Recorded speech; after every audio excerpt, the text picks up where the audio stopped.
morning. Welcome to Brandenburg News Network. I am Donna Brandenburg, and it's the 30th day of January 2024. Welcome to our show today.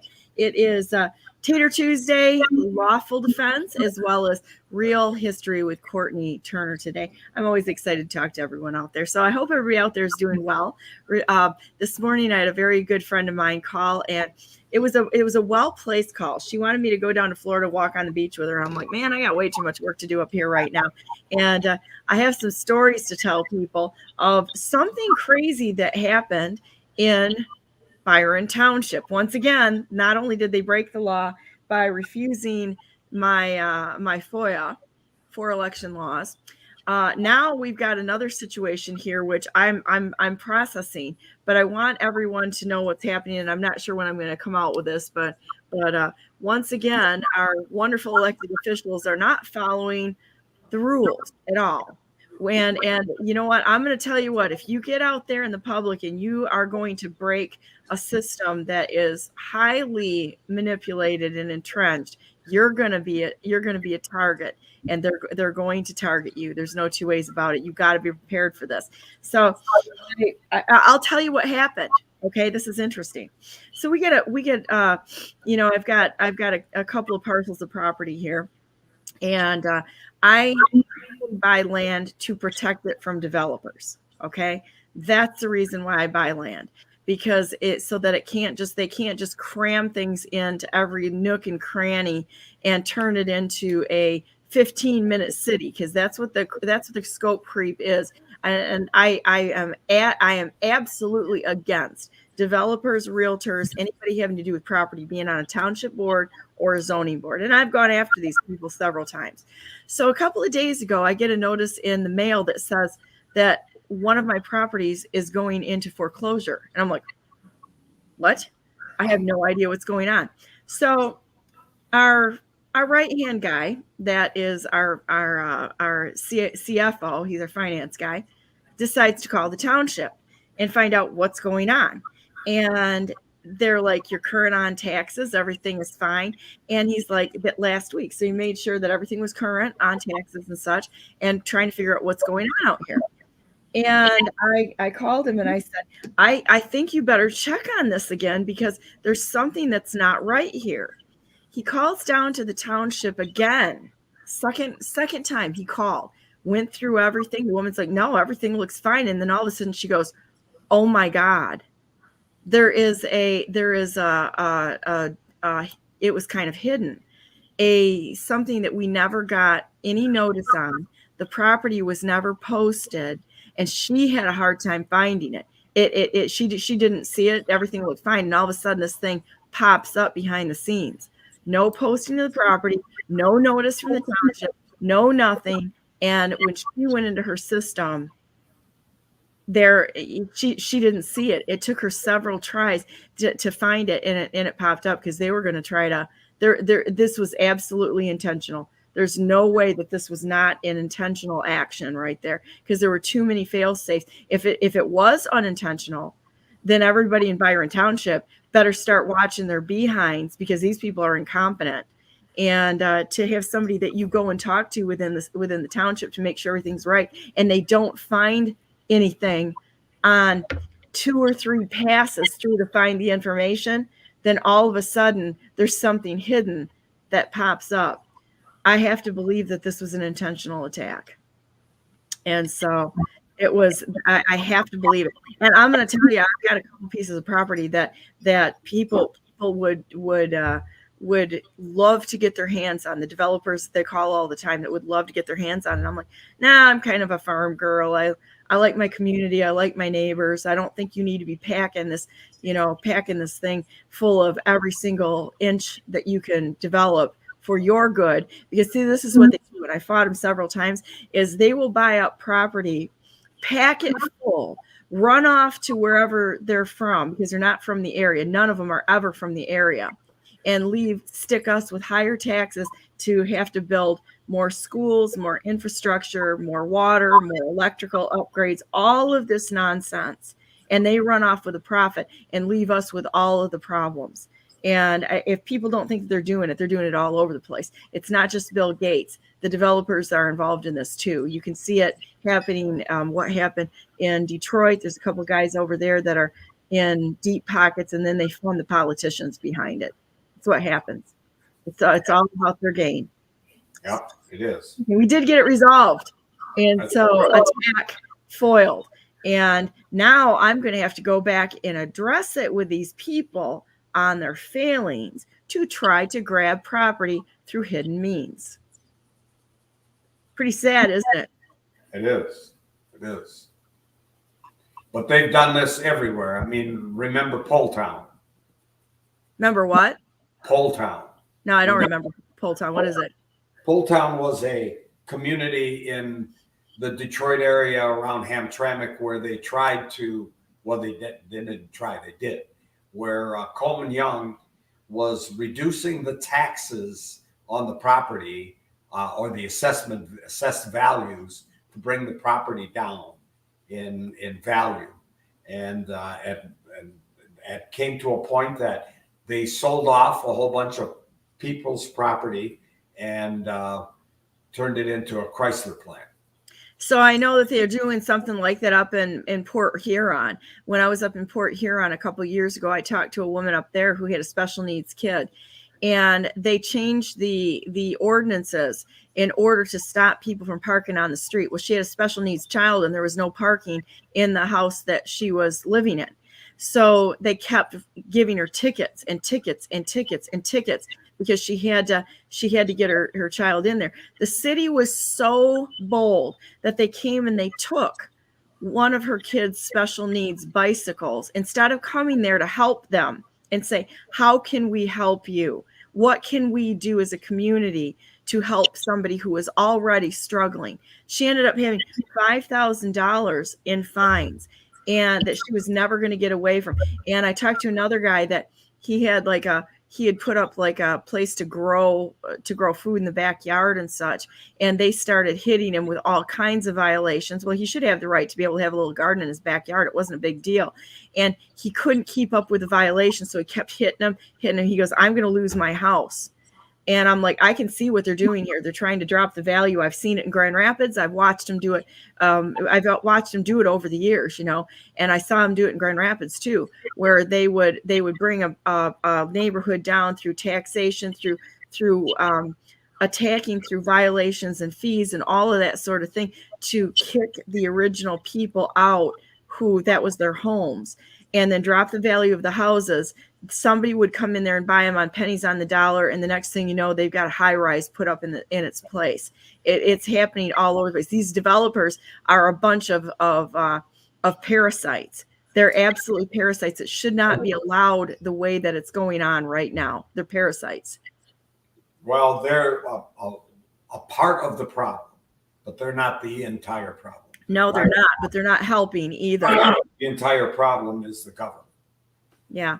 Well, when a corporation can buy up large swaths of land to do these great developments, and this is another thing that they do, is that they'll develop it, and I've seen this too, where they'll put up a strip mall, and there's somebody in Grand Rapids who has a whole bunch of properties here. He puts up strip malls, he puts businesses in there, and his whole business model is to make each one of those businesses have it on a lease that becomes unworkable, because I've seen people go under through it, so that he can take their stuff, not only the stuff in the business, but the stuff in their homes. He can literally seize all property, and then he just sets up a new business in it and does it all over again, over and over and over again. And then he'll sell that strip mall to somebody else once it's up and moving, and then he'll go build down the street and take all of the legitimate tenants with him to break the strip mall owner that he just sold to. It happens all the time. These people are so evil. It's incredible. But as long as we know that what they're up to, and that they'll even hide things in the records of a township, so you can't see it even if you go and check on it. We've got a problem. This is what these people are like. So as long as we know, we can hold them to the fire a little bit. But unless we talk about this too and say, this is what's happening, somebody else is going to get caught in those traps too. That's true. and they don't know how to deal with it. They don't know how to deal with it. That's why we're here, actually. That's why we talk about this. Yeah. A woman who had the $5,000, she should have counted out 5,000 pinto beans. Yeah. You know, that's where it goes. Just like this idiot in the election finance group that sent me a $500 bill, saying that because I didn't concede the election and I didn't close my committee, that the law says, and he quoted me the law, showed me the law, says that I have to pay him $500. So I turned around and I put all of my laws together. And I said, you quoted me one law, I'm going to quote you 6. Here's your payment, or here's the discharge. What has been the response? I haven't had a response yet because it just went out Thursday, I think it was. Oh, that's funny. Just went out Thursday in a certified letter to them. So we'll see what happens. Mm-hmm. Well, that's funny. Byron Township, by the way, too, was told to me that one of the school people on the school administration took a $20,000 payment to keep the masks in place. I would love to see that investigated to find out and have absolute proof on it, but I wouldn't doubt it. The source that I got from is pretty an amazing person. That person should be able to give you something in writing or some sort of agreement or something that going on. Yeah, so kind of crazy, but just so everybody knows, this is going on. And this little town, you know, this is another thing we had a $30 million. I heard it in a conversation with a realtor and somebody else that was having. We had a $30 million overage. So what did they do? They added on to the township hall so that they can build a bigger metropolis here for them. Yep. That's what it's all about. Got to get that tax base up so we got more money to play with because we're too stupid to make it on our own. That's what the deal is with elected officials. They just extort money out of everybody else because they are stupid. They can't make the money on their own, so they got to get in a position and then try to increase the tax base so they can feel real important because they've got big numbers. Big numbers mean something to these people. So anyhow.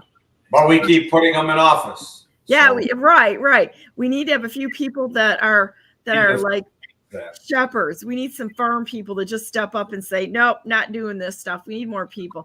That's another thing I was thinking about after our meeting. Let's hit that just for a minute. We had our taxpayers meeting this weekend, and it was awesome, wasn't it, John? John came from across the state.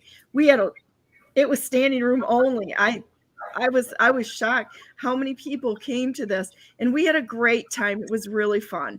And I think I'm going to do some more events where we were at Center Shot and Door. They're wonderful. Please patronize this business. They were absolutely wonderful and supportive.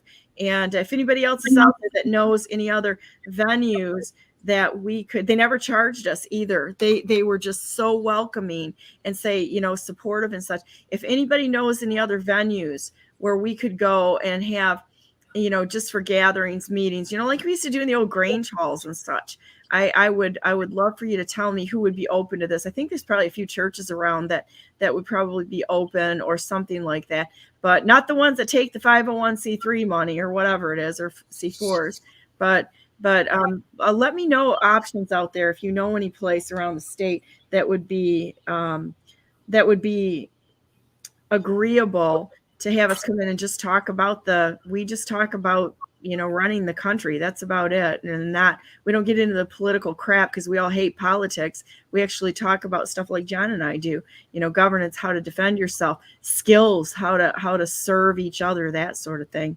So anyhow, where we go from here, John? Well, I think we need to go to the Constitution because I always have my ear out there and I listen to people. And somebody brought up the question, is the preamble part of the Constitution? And it absolutely is 100% part of the Constitution. Okay, so I actually have it memorized. And so we'll see how well I do, okay? We the people, in order to form a more perfect union, establish justice and church. What? Forgot of the United States. Oh, of the United States. We the people of the United States I was going to show me up. In order to form a more perfect union, establish justice, ensure domestic tranquility, provide for the common defense, promote the general welfare, and ensure the blessings, secure the blessings of liberty to ourselves and our posterity, do ordain and establish this Constitution of the United States of America. Very good. What I do. Yeah, did pretty good. Pretty good. There you go. Now, why am I saying it is part of the Constitution? And that is, well, because it is, number one. But what? Why? What's the significance of the preamble? Well, it's like the preface of a book. It tells you the overall goals. I mean, it's like the mission statement of the United States is what it is the mission statement, isn't it? Yes, it is. Or I would like to say it is the intent of the Constitution. Okay. Because if you ever get into a court of law and you have to argue something, it is the intent of the law that is the law. What was that law that was written, and what was its intention when it was written? Because otherwise our politicians, our public functionaries twist the words and the meanings of the words in order to get their point across, or in order to get what they want across. Let's take a look at this, for example, if we break it down, to establish justice. We know that we haven't been doing anything like that in America right at this moment. In fact, we have a two-tier justice system. In fact, anybody that can't see that needs to be watching what's going on with President Trump. Remember, if he wasn't in our way, they'd be coming after us and doing the exact same thing, because they are evil and they want to bring this country down. They want to destroy America. They've been trying to do this since the inception of the Constitution. So, yeah, and the conflict of interest is so egregious in this case, with the judges and the attorneys, and they're all tied together through a law firm that they worked at, and also the Nikki Haley's tied into this with a campaign, with her campaign and the donations with these people. This is what I think people need to come to terms with, that this is in fact it's like an organism, and organisms are made up of cells. So you have cells of people that are functioning within this big global crime syndicate to accomplish certain things. But when you start really looking at them, you can say follow the money, which is true. You need to follow the money, but there's more telling things. It's part of the picture. But when you look at the connections, it becomes crystal clear. It takes it out of like a black and white TV into full color, in seeing what's actually seeing the depth of, or 2D. It takes it from 2D and makes it 3D, where you can see the connections that are going on there, instead of, the money can be hidden, and you can see some of it, but these people are masters at hiding it. And the fact of the matter is, when we talk about justice, it's not just us, meaning just the political system. It's justice for all. And that was why the Constitution, first words in the Constitution, to establish justice. And we have, and our public functionaries have failed miserably in that respect, because the justice doesn't only happen with criminals that are hurting people, as far as damaging property and so on and so forth, but it has to do with the child protective services, with the adult protective services. Those organizations that should not, number one, be even established, because remember, Norton versus Shelby County says you can't create a de facto office, and there's no constitutional authority for those organizations. Those organizations should not exist, and yet they are creating all kinds of problems for the people. And probate is another one. Probate court, if you have somebody that's getting to the end of their life cycle, you got to avoid probate at all costs. At all costs. Probate is probably the biggest scam on the public that's ever been perpetrated by the bar system. It's theft. It's total theft. It's total theft.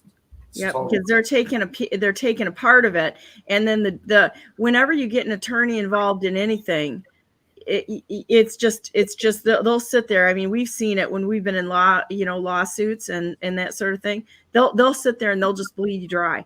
They'll continue. They do not want. It is not in their interest to expeditiously end a lawsuit.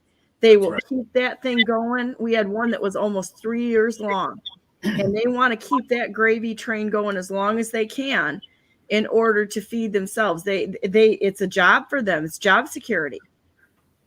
As Ron put it, it's job, how did he say it? Creation? No, he's works program for attorneys. There you go. The bar system is a works program for attorneys. And so that's all it is. I mean, if you want to pay off an attorney or pay an attorney to do what you really should be able to do yourself, well, I guess. And I'm thankful for those good attorneys out there, because there are some good attorneys out there, but the whole system is rigged. The court system is rigged against we the people to keep us broke, tied up with their crap, and to be fouled up by unconstitutional laws, mandates, and such. It's all it is it's its own prison for people. That's right. It's a time prison, money prison.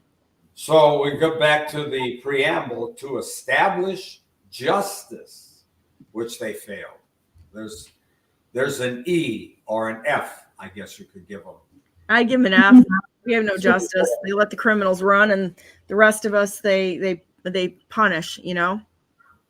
To ensure domestic tranquility. What is that? What does that mean? I would say peace. I would exactly what it is. It's peace in the communities, such as now they have the BLM and the Antifa and all of these disgusting organizations out there. They're not promoting or they're not ensuring domestic tranquility. These stupid politician, public functionaries that operate, that are governors and mayors, and tell the police to stand down because they want this riot. And then the news media says, "Oh, there's no rioting out there," as the building is burning behind them. This is nonsense. Well, look at what I played something from Ilhan Omar yesterday, talking about that she pledged basically her allegiance to Somalia and using the United States from within to support Somalia, and we're like, they have to listen to us. We're Somalia, and to supersede the law of America. The same thing with Sharia law. It has no place here whatsoever. The Constitution is the law of the land. Sharia is not a lawful thing, and they don't get to usurp what we have here in America. If you want to come to America, be American. If you want to be under Sharia or be a Somalian or whatever, then go home. And the thing with the Palestinians, the Palestinian protests, I've got a real beef with that one, because not only BLM came here, or they organized their little foot soldiers under BLM and Antifa and such, but now we've got countries, people that are flying the flag of foreign countries. Yes. And instead of the United States, this is treasonous, that they are literally attacking, going up to the White House under a foreign flag. Every single one of these people should have been arrested immediately. This is under a flag of another nation. This is what got me. They're traitors. Yes, they're absolute traitors. They're representing on American soil another nation. That's an invasion of trying to force our government to capitulate to their little baby cowardly fight. They didn't fight it on their own land. They brought it here in order to coerce and intimidate the United States to capitulate to their demands. Screw all of them. They need to go home and fight on their own turf. We know why they're doing it, though. Yeah, they're trying to destabilize the United States. So trying to destroy America, and they're doing everything they can to get rid of Trump. Yeah, you fly another flag like that and go up to the White House, you have just become an invading army. Well, you see, Omar should be prosecuted for treason. Absolutely. And violating her oath of office, and it should be the Democrats that do it. Well, they're all Marxists, so what do you say? You know, she's just selling their organism. Yes, and so those people that buy into the Democrat and Republican nonsense, the Democrats are the ones that have created this problem. They brought in Obama, who was not a natural-born citizen. They allowed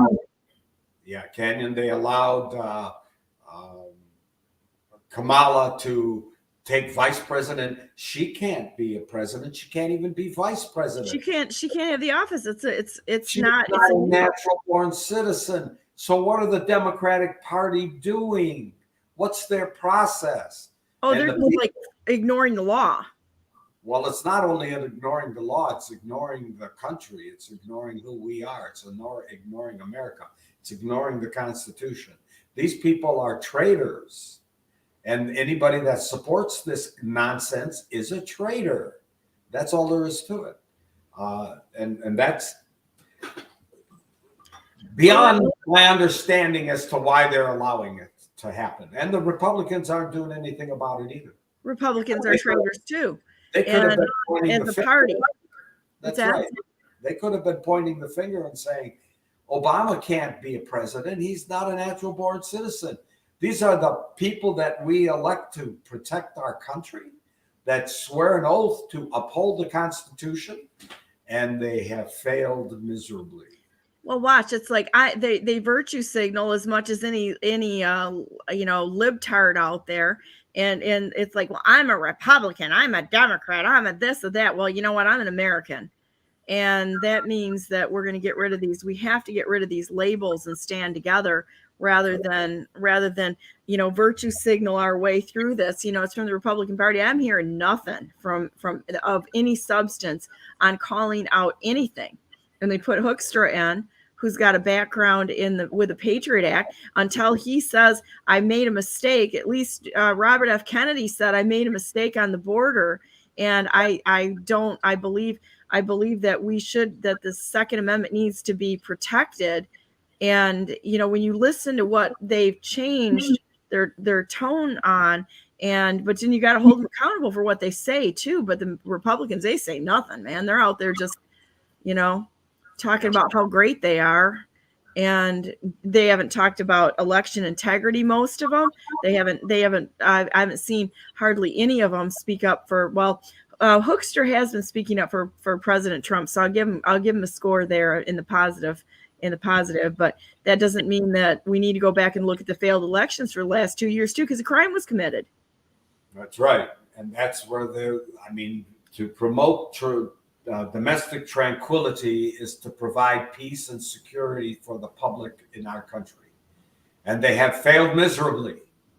And the COVID-19 nonsense proved that they were not interested in securing the domestic tranquility for our country. So that's two F's they got. Provide for the common defense. And here again, for the common defense, they're allowing all of these people to come in off of the border that are military age.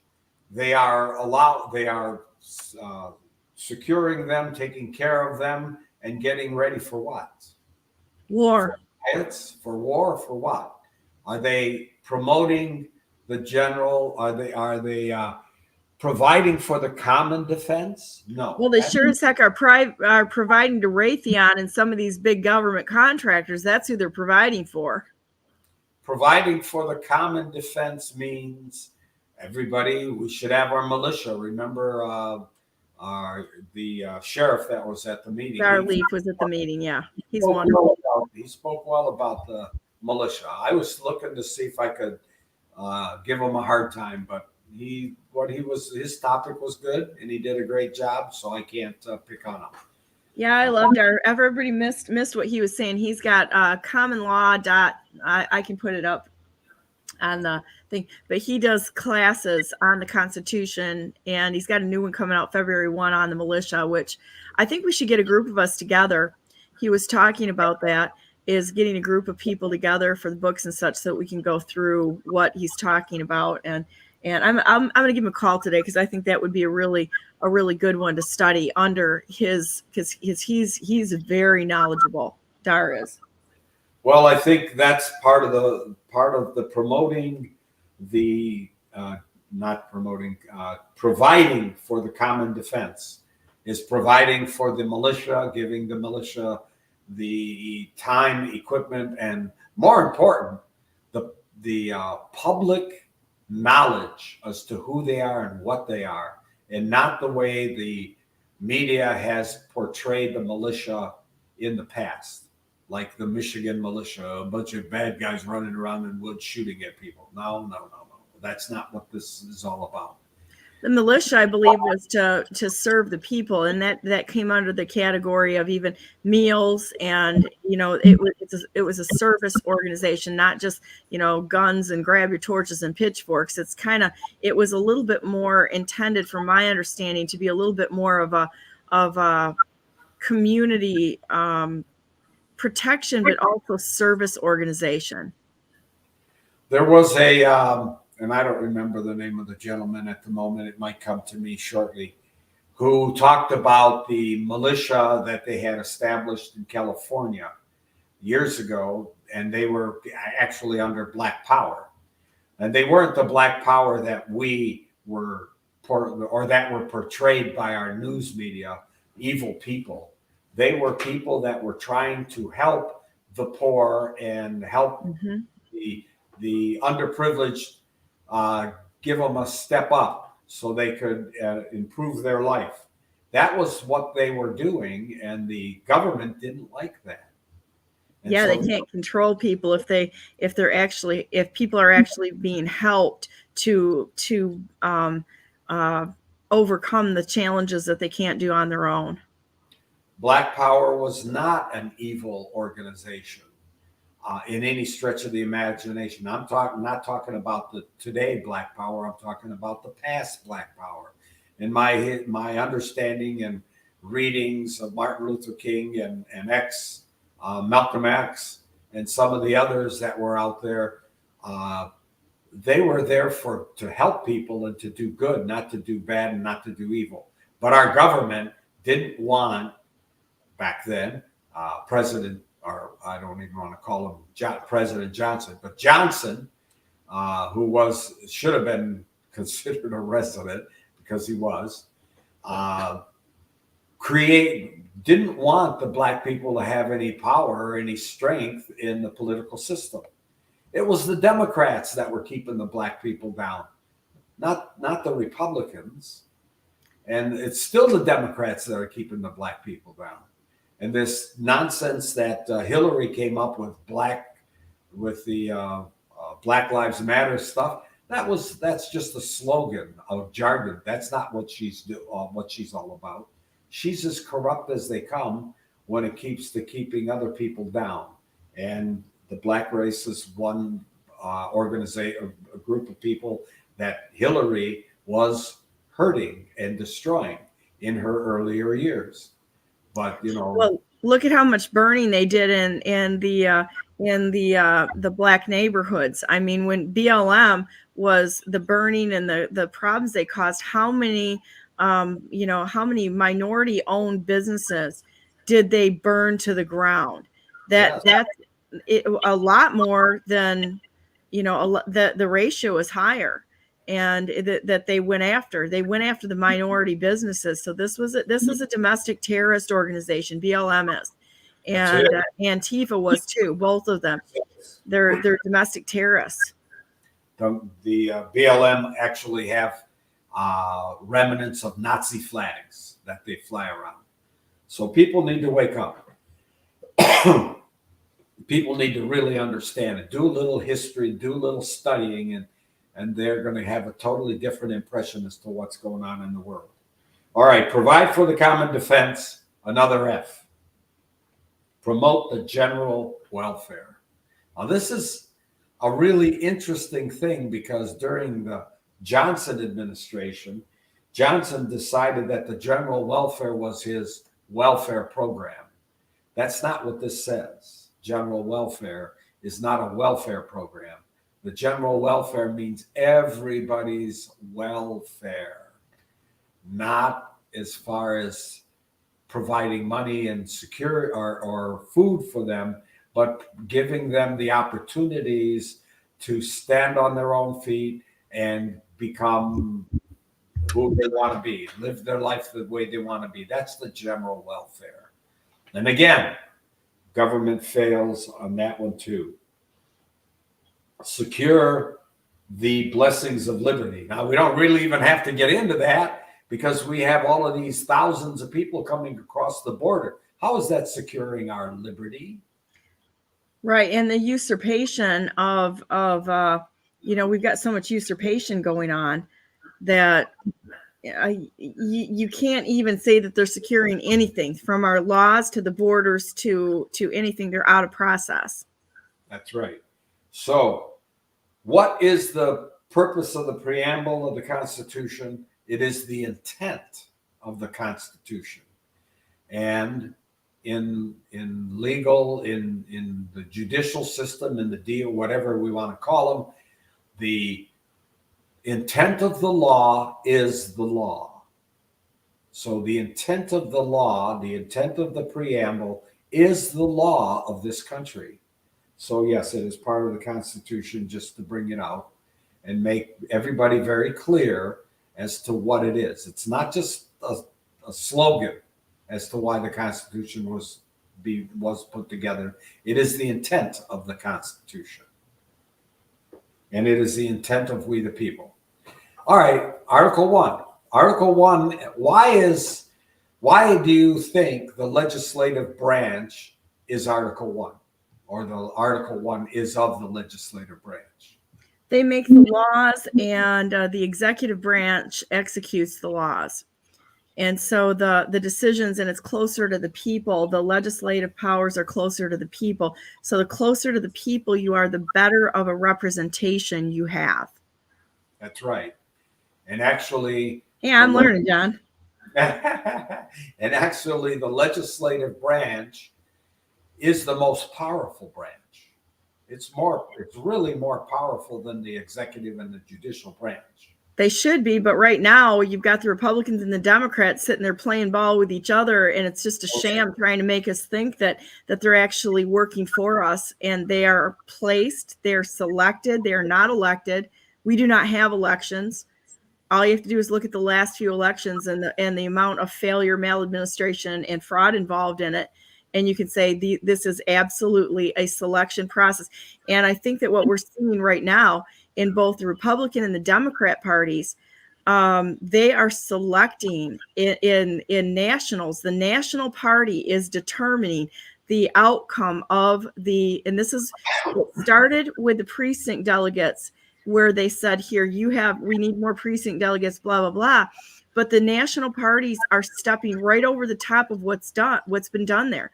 I think it was New Hampshire that Biden didn't even make the ballot in New Hampshire.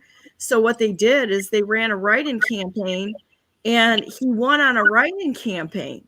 And there was another state that basically said, we're not even going to have a primary. Biden's got it. They tried to do it with the Republican Party, and a couple places tried to do that with President Trump and said, he's our nominee. We're not even going to have a primary on this. And he said, no, it has to come from we the people. And I give kudos for that. Yep. But look at what these parties have done. They're just, using a pen and saying, this is who we want. And it's just a few people at the top. They're not representative at all. It is so easy to control a group of people than the entire masses. Yeah. So they have control of the Republicans and they have control of the Democrats. Sure and do. The Democrats and Republicans that are playing ball with these people, they're the evil also. Let's not mince words here. If they're playing ball and they're allowing this to go on, they are as evil as the people that are pushing the buttons. And so we can't cut them any slack at this point in time. And we need to look at who they are. Well, it's just like with the Nazi Party. When you look at the Communist Party, the socialist parties around the globe, they have to have people that back them and the ideals that they espouse, or they don't have any power. And the problem is that they're espousing ideals and telling people headlines, which are blatant lies. They don't support what they say. They're saying things to mislead the people in order to get the people backing. And the people are like, oh, yes, that's what we want. But that's not what they're going to deliver. So the people that jump into this, this fantasy land of headlines are just as guilty. And honestly, they're stupid. They're not thinking by themselves for themselves. They are following like blind sheep to the slaughter, and they're part of it. Because anybody that steps out of line and says this isn't true, look at their actions, look at what's behind this. No, we follow the light, and they don't think they're part of the problem. They are the problem, not part of it. They are the problem. They are the problem. And here's another point: the people that run for those particular positions, the delegates. What is the function of a delegate? Talk to the people in their area, their constituents, and tell the people above them. It starts here. Find out what we, the people, really want done, and then represent them up to the next level. Who controls the politician? What's that? Who controls that politician? Who controls should be the people through the precinct delegates. Through the electors. To the electors, yes. And it's not happening. It's top down. The parties are telling the delegates, these are our people. You have to back us. That's right. Well, what if my buddy Fred over here, whoever, says, I don't believe in that at all. Why aren't they talking about taxes? Why aren't they talking about, the things that are important to me? Why are they just fighting for money and fundraising to pass that back and forth between these funds?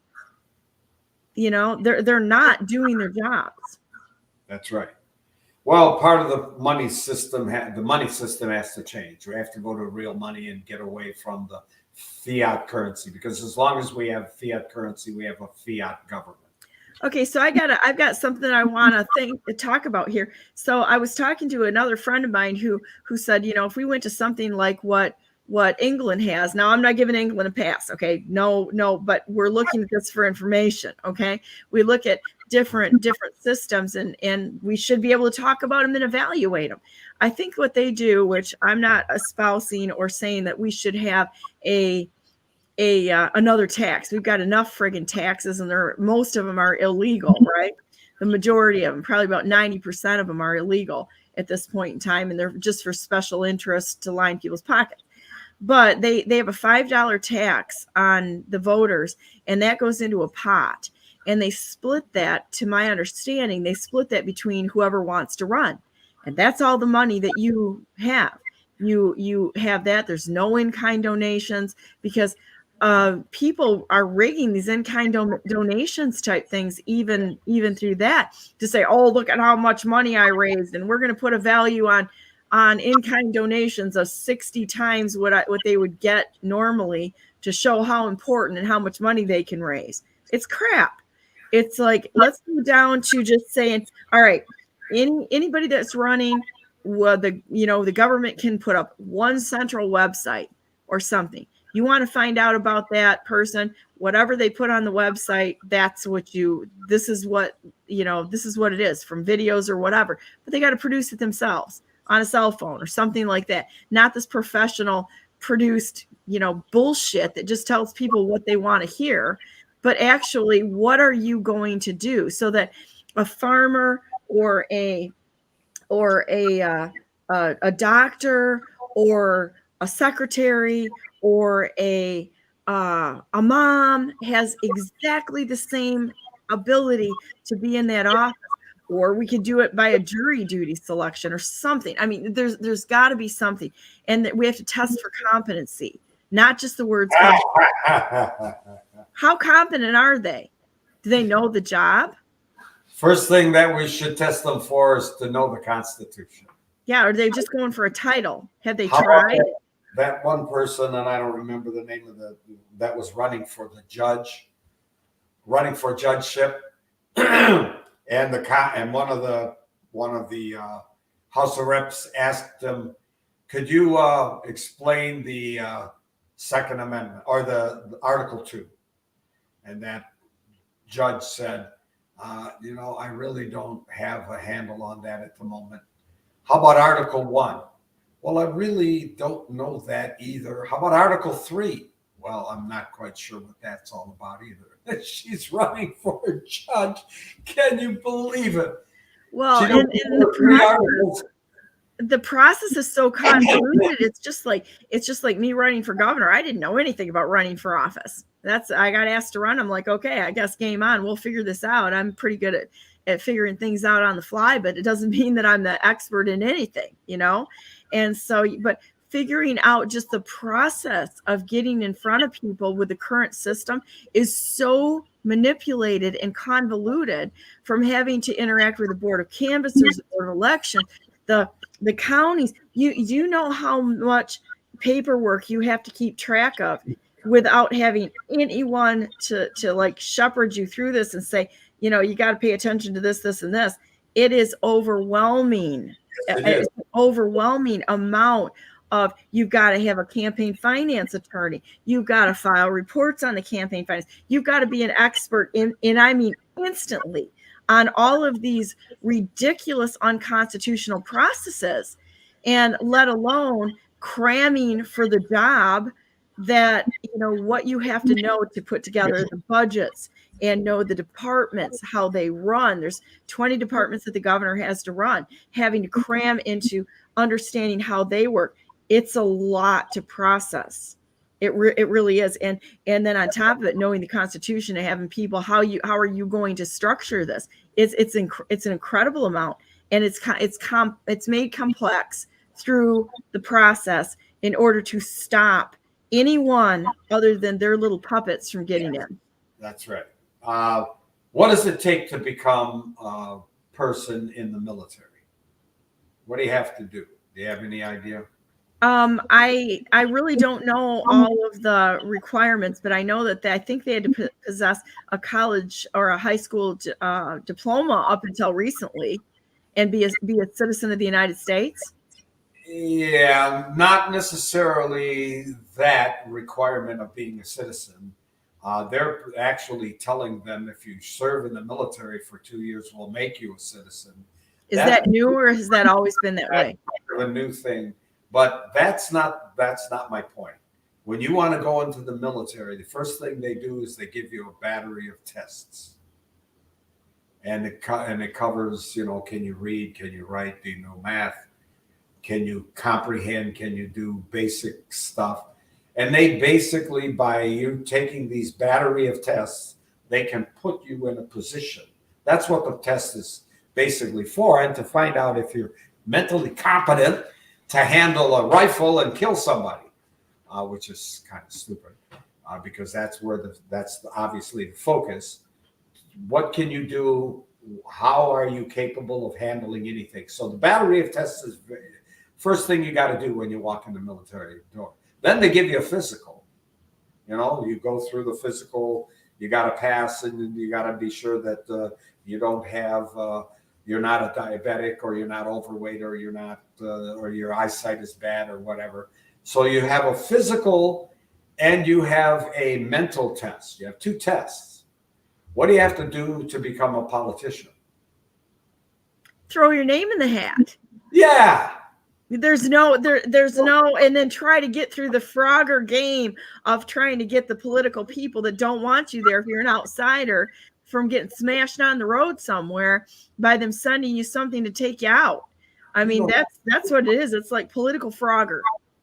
You don't have to prove anything. No, you can be as dumb as a rock and get in office. You don't have to prove that you know the Constitution that you swore an oath to when you get into office, that you're going to uphold the Constitution, and you don't even know what it says.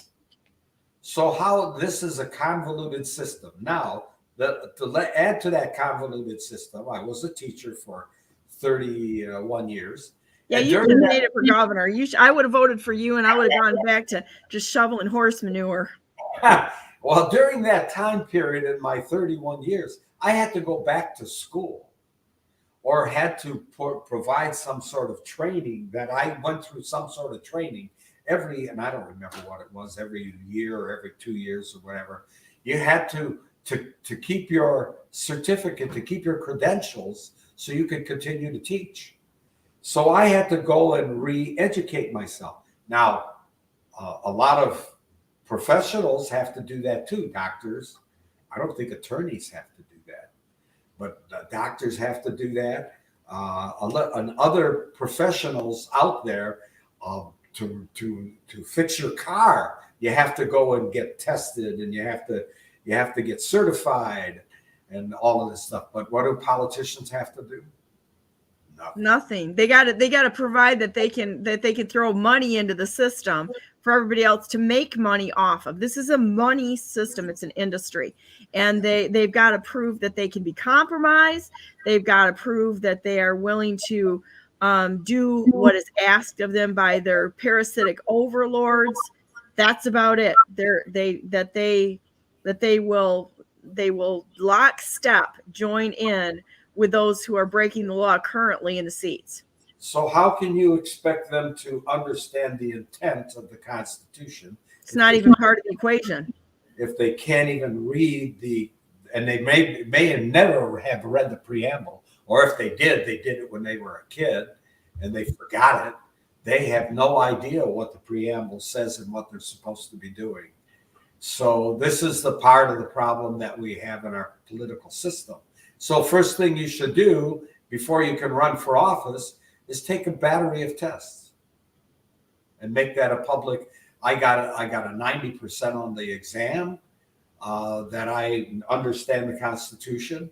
I have 90% of it. I won because there's going to be, you're not going to get everything, but you have at least passed some sort of an exam that you could actually handle the office that you're going to walk into, and that you swear an oath to uphold, that you've actually read the Constitution. And I'd love to see an integrity test. Something that tests for integrity. What would you do? Or put them in situations that they have to make a choice. And there's a lot of times that the choice isn't a clear choice. There's sometimes there's a clear choice. But what if you have a task, let's just say like what I believe President Trump went through. You can go ahead and put this vaccine out there, or someone else is potentially holding hostage an entire city. I believe that is very real, that it was a very real thing that probably happened. So which way are you going to go? What do you know about history? What do you know about the Spanish flu? How was that created? What caused it? Did masks work? Because no. They used masks. How about vaccines? Did vaccines work back then? No. Then why are we doing it again? This is they can kill people. History says the Spanish flu, the Asian flu, and what was the other one? Swine flu. There were many other ones.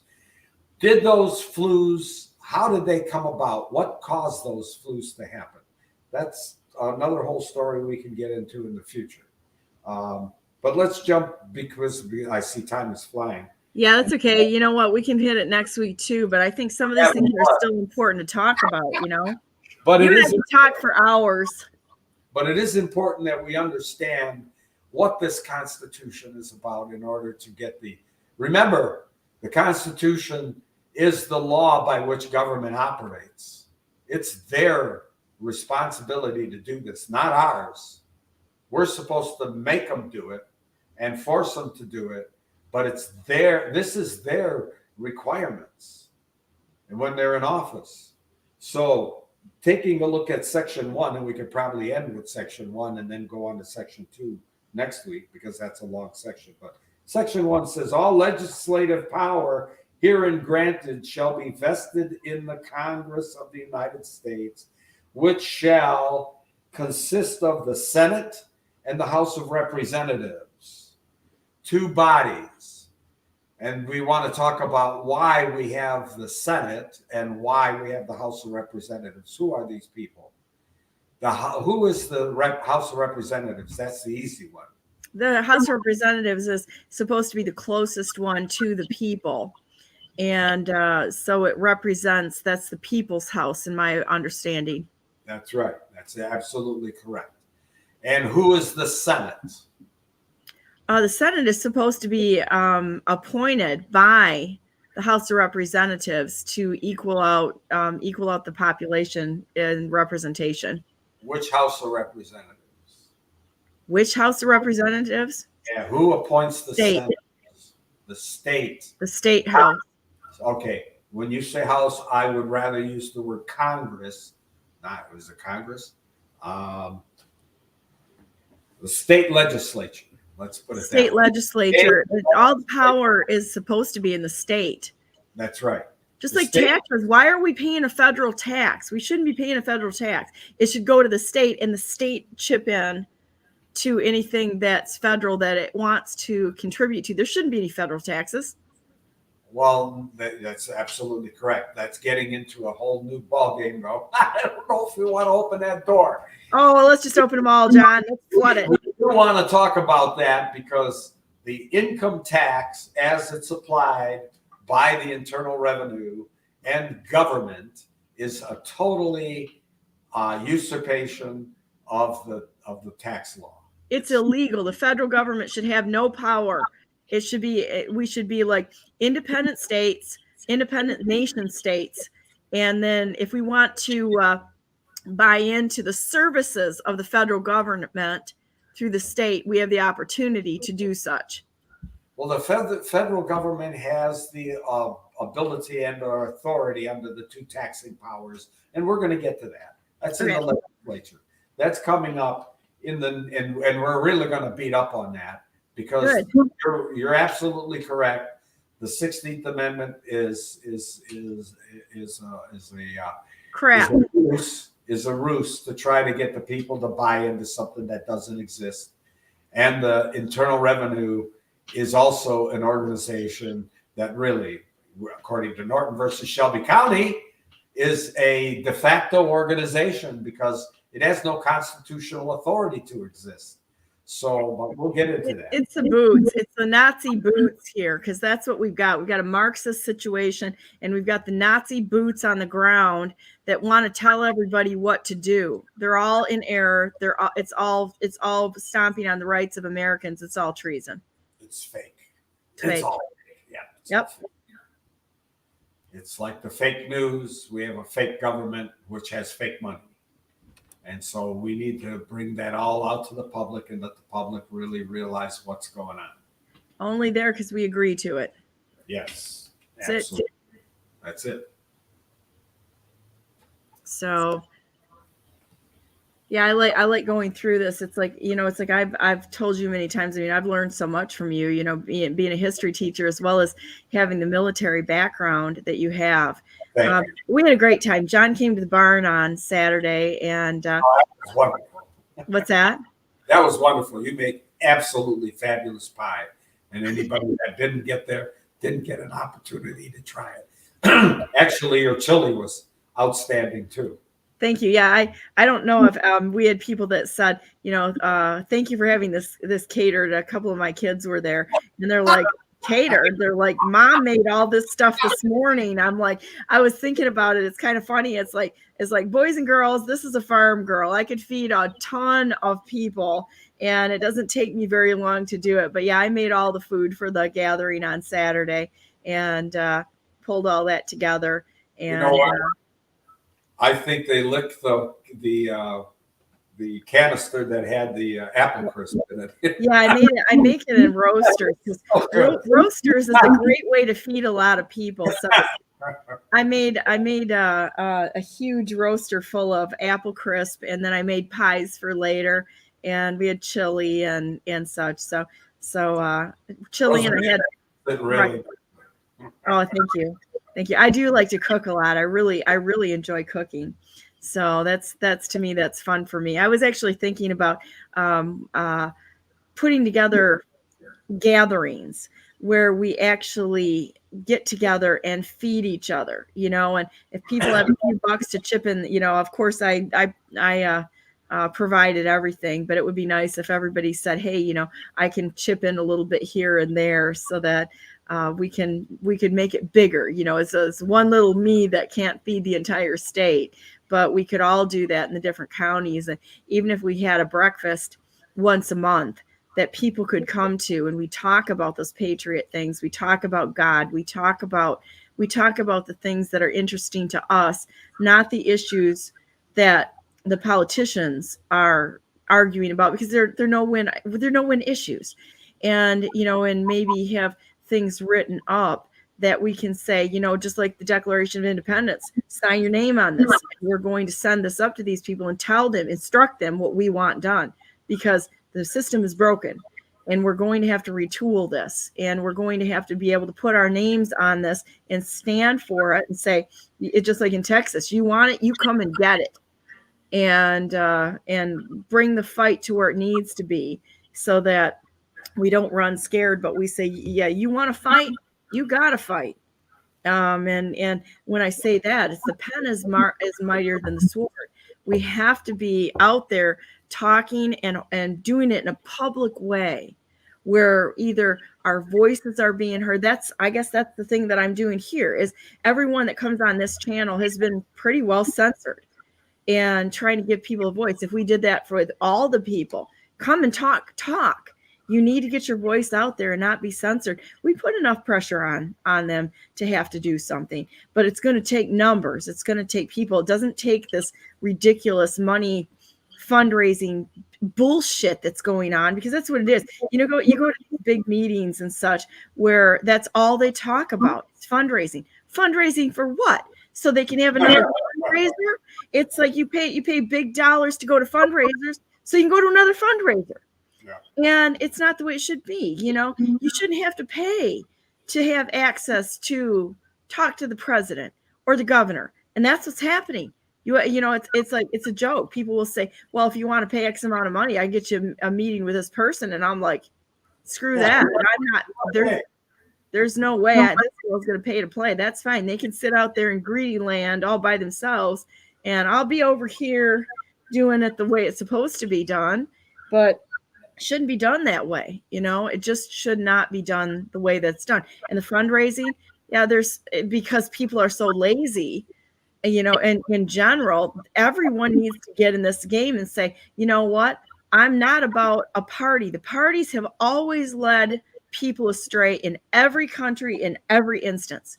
There's never been one instance where it has not been infiltrated by socialist, communist, Marxists, that they'll come in and they'll destroy the parties.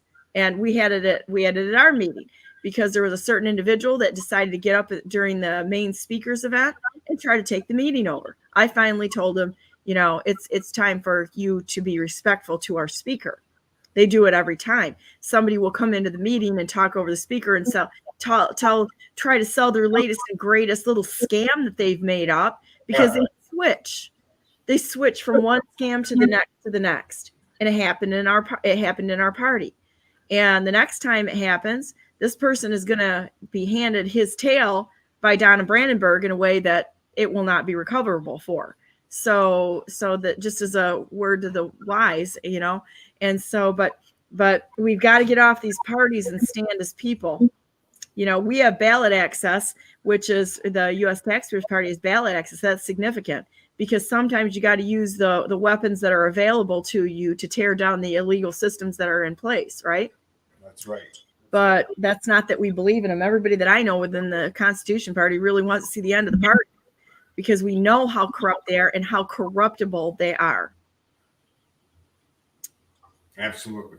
So you got any last words here, John? I did a lot of talking today, but it's our visit time. We had such a great time this weekend. I was so glad you were there. And everybody that came from your group on Wednesday nights and the people that you've been teaching. I mean, I'm telling you, some wonderful, wonderful people. There was a wonderful family that came there and just absolutely adored that family that came with you.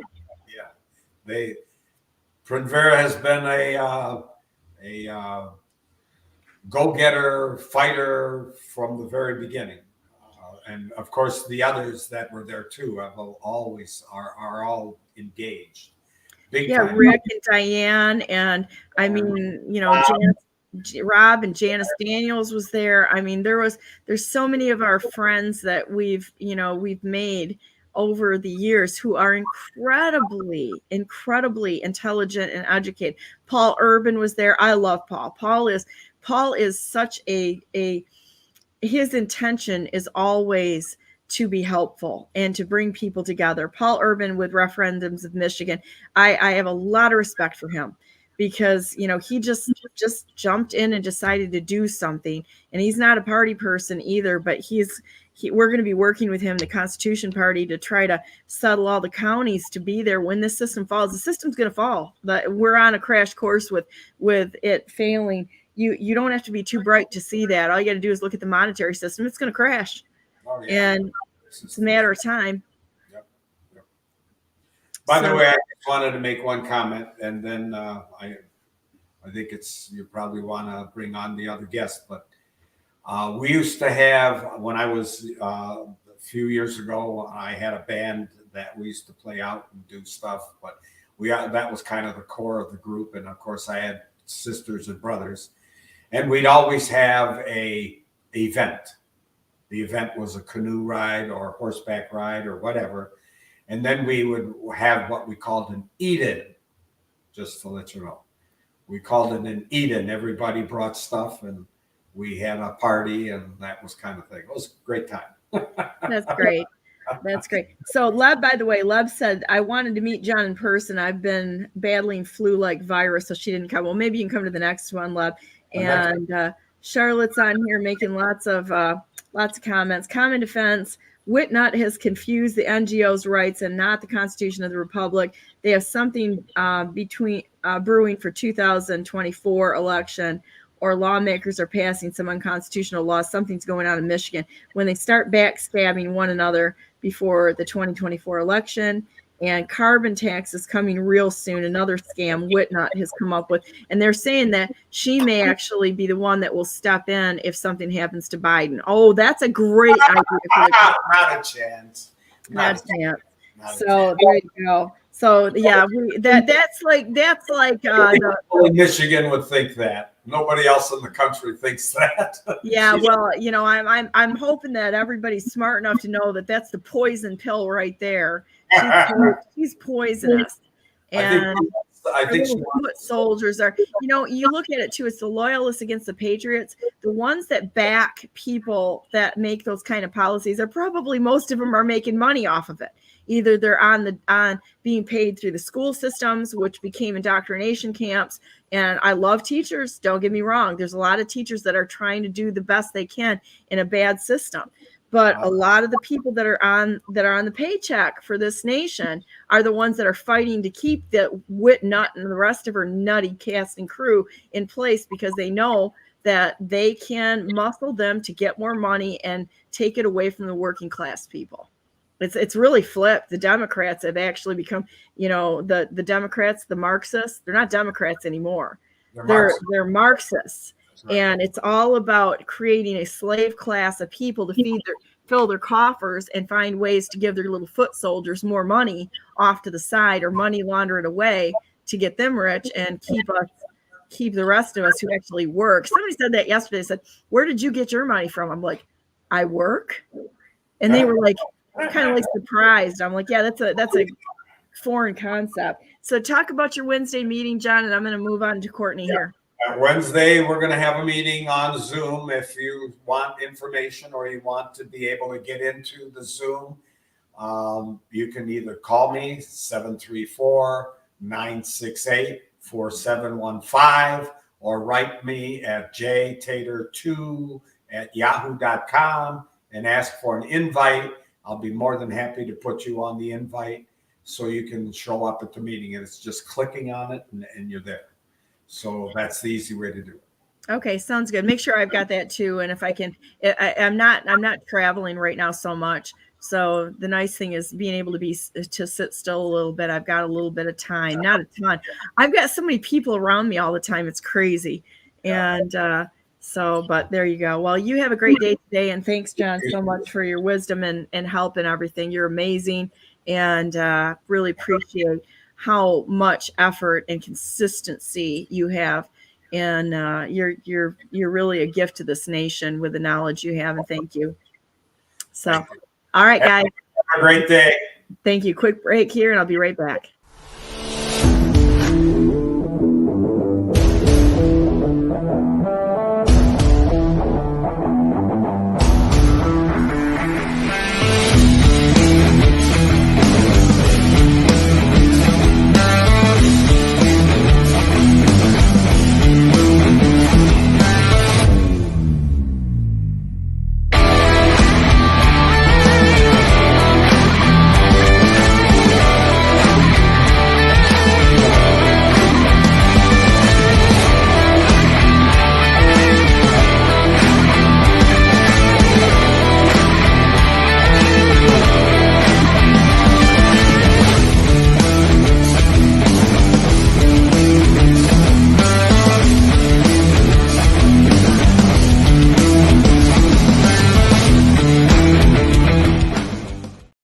Good morning. Welcome to Brandenburg News Network. This is our second hour on January 30, 2024, and welcome to the show today. I'm going to bring on my next guest real quickly. Hey, Courtney, how you doing?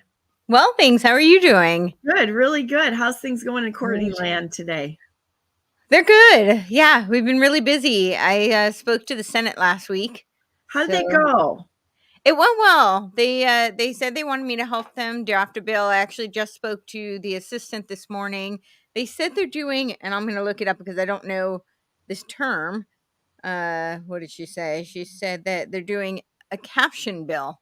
So, and what she said is that she doesn't know what the language will be like. Caption bills are where you say a section of a code you're opening, but it has no real language in them. So basically a way to say we're doing something, but we don't know what yet. Okay. So, yeah. So that's where we are. And I proposed 2 others to them. Because this one I think is going to be really in regards to the conservation easements. There's such a big push for it. And there actually was just another bill, and they're calling it agricultural easements, which is the same thing. So I was trying to warn them about that. And I proposed taking property. I'm sorry, but this is taking private property. Yeah, no, that's exactly what it is. They're trying to take it through language, no matter what it is, that, it's your land, but we all have an easement to it. That's exactly what's happening. But with the NACs, it's through ecosystem management rights. So they don't actually have to own the land. It's just about managing and controlling it. So I told them, to look out for agricultural easements because it's the same thing. I suggested that they do limits, like term limits on the easements, as well as like buyback possibilities. But that they have to do some sort of right now the valuation is all based on this voodoo economic system. So they need to do something that there was a senator from North Dakota that proposed a very similar bill. It didn't go through. It was a federal bill. So I sent wrong right from the beginning. I mean, the whole thing is scrapped. It is, but but you have to figure out where it can be stopped, right? So I'm trying to get them to put sanctions locally, within the state. So the the conservation easements are one. The other thing that I suggested, that's the first thing they're working on. The other thing I suggested is to put to stop carbon credits and carbon pricing. They don't call it credits and they don't call it taxes, but that's what it is. So people are getting incentives for, carbon like offsets. And so they're getting tax money. They're getting money off of their taxes. So they're basically getting tax credits, but they call it carbon pricing. That's what they call it. So I told them they need to do something against carbon pricing and carbon credits. But it's essentially they label it different things though, like carbon offsets or net zero or low yield or no yield on the land. So I proposed that, but they said that they only get 15 bills per month. So that has to be a separate bill. And now the new thing that I'm trying to push, I just found out, and this happened a while ago, but the SEC proposed a rule where all farmers have to comply with ESG. And yep, and it was in 2022. So it was in March of 2022. So it's almost 2 years now. And then 5 months later, the USDA, so the U.S. Department of Agriculture, announced that they were going to spend $3.1 billion on climate smart commodities. Oh my gosh.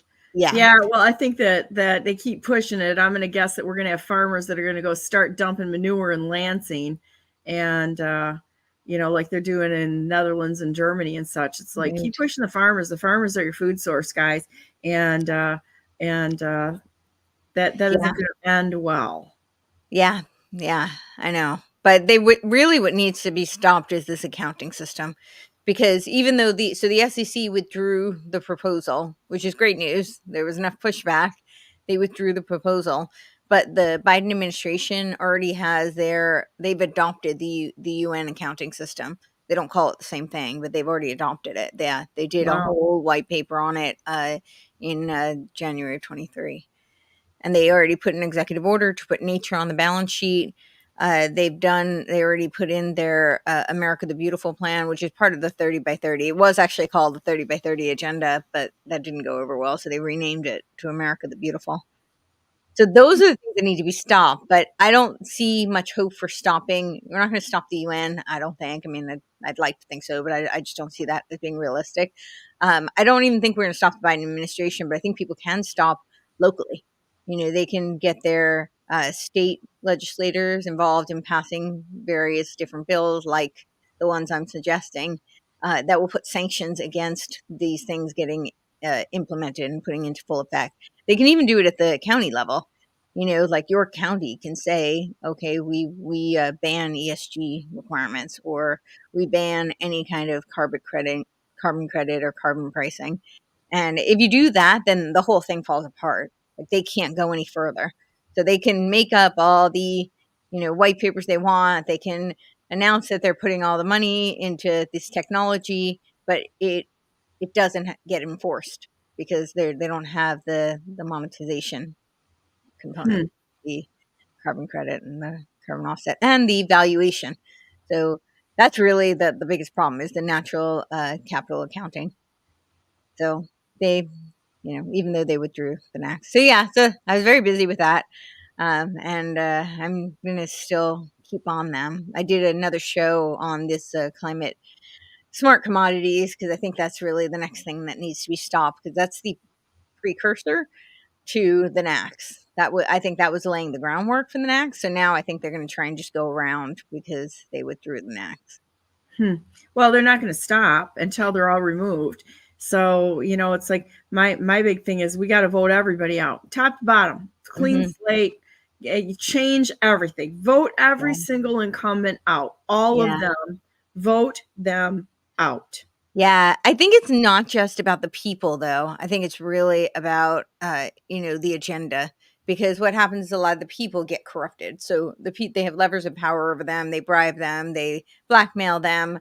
There's incentives. There's social pressures, situational pressures. So I don't think even people who go in with very good intentions sometimes end up abetting these really sinister plans. And oftentimes, I don't always think they know.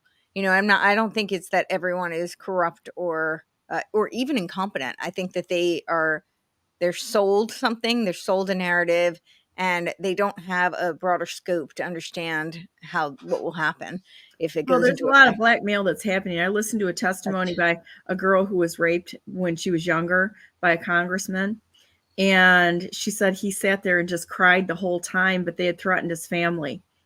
And that was the scenario. And she was young. She was like, I think she said she was like 10 years old or something like that. And she remembers him crying, saying he was sorry and the whole time.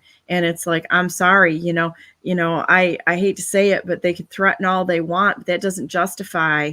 No. Sometimes you got to make those hard choices, and God will provide. God always provides the way if you lean on God. Even if there's this comes down to really trusting God and doing the right thing, even if it looks like it's going to take you to the darkest place ever. If you truly trust God, you follow him, and he will always provide a way. And it may be a tough way, but he will always provide the way. Right. And that's, I think that's really what separates somebody who's a true believer, that is committed to doing the right thing, even to the point of loss of something that you think you need to have, or your ideals or your ideals. You have to follow that and have trust in God no matter what, and the consequences be damned. Yeah. Mm-hmm. Yeah. Well, it was well received. They were, it was really nerve wracking. I mean, I've never done that before. So I'm so proud of you. That's awesome. Thank you. But for the most part, it was a congenial, I think there were 2 Democrats, and I didn't notice till afterwards watching that they were kind of making faces, but unfortunately I didn't notice that at the time. So for the most part, it felt like, I was in good company. They were not familiar with what I was talking about, with the exception of Senator Nicely, who he was the one who invited me to speak, and he's wonderful. I mean, really, really wonderful. And I think her name is Janice Bowling, who was sitting next to him, and she was really sweet also, and very supportive. And so, yeah, I just hope they do something. It's one thing to get like the nice words and platitudes, but I really hope that they move forward. And they asked me to help them with the verbiage, and I said I've been following up, so I'm very happy to do it. I just hope that it gets done. So I do think that's really what it is. You have to you look at it kind of legally, like I'm not saying it's a lawsuit, but I think that's how kind of the methodology you have to follow is like, where are the roadblocks? What bills can we put forth that will stop this? Where they can't get right now, they think that there's $4 quadrillion on the table. So they may have withdrawn the proposal, but I don't see that they're just going to leave $4 quadrillion on the table. They're going to find another way down the national debt and stop this nonsense. I mean, yeah, well, they want to use NACS to leverage it. That's what they put nature on the balance sheet. So they want to leverage natural assets towards the debt. Because they want to own everything. It says that you will own everything, or they will own everything. You will own nothing. Happy, be happy, yeah. Yeah. Yeah. Pitching us more stuff. Wow, that's amazing. Well, good job on that. Thank you for the update on it too. Yeah, thank you. Yeah. So I don't know. I didn't have too much planned because I've been so swamped. But I started doing a little bit of investigation. I don't know if you've been following the Taylor Swift being a psyop story. Just a cursory thing, because it's like most of our people that are in the movies or that are in Hollywood capacity, they're pretty much totally they're placed. Well, and I think it's really funny because when you look throughout history, so I started like looking through the Tavistock invention of the Beatles and, digging into that a bit, because I just think it's really funny. We have all this evidence from history. And then when it comes to current day and you propose like a suggestion on some of these characters and people tell you that you're a crazy conspiracy theorist, I'm like, so we have declassified documents and we even have just like mainline academic texts that tell us these things about, pop culture, not just pop culture, but, figures from history. And suddenly when it comes to current day, like that's not possible. It's like they just stopped all of that. which I find kind of hilarious. So No, it's so next level that they've gotten more sophisticated at it. mm-hmm. Yeah, I think it's just cognitive dissonance. People can't wrap their head around that that's what's going on right now. Oh, but we love this person or that person. They're a good person. I know they are because I've heard what they've said. And their life has been so unfair to them. They've had so many troubles and difficulties, and the on and on and on sob story. It's like, okay, you just got they took you. Yeah. No, totally. Well, it turns out that she has like direct relatives to the Federal Reserve, to the creators of the Federal Reserve. She comes from a whole family of like banking presidents, like presidents of banks. Her father was the founder of the Swift Group, and who was operating under Merrill Lynch, and he's been there for 40 years. Her mother's side does too, so it's a whole family of bankers. And I guess the what they're saying is that the Pentagon and NATO had like a meeting to use her as an asset to sway, voting polls and voting, on the side of Biden, but also to campaign against disinformation and misinformation on the internet. Somehow she was going to be an authority. So that's what they're saying. But yeah, so I started diving into some of the history of the Beatles, and I've heard this so many times that Adorno wrote the lyrics for the Beatles, that Adorno was behind the Beatles through Tavistock. And Adorno, give us some background. Yeah, I'll do that. Give me a second. But what I thought was really interesting, I've never heard of this group before. So I was starting to look into how Tavistock has created several think tanks. So, like the Stanford Research Institute was created under Tavistock, Rand Institute, Hudson Institute, I believe it's Hoover, the Institute for Foreign Policy. So these are all created and advised through Tavistock. And so that's by our money, our tax dollars, I'm sure. Exactly.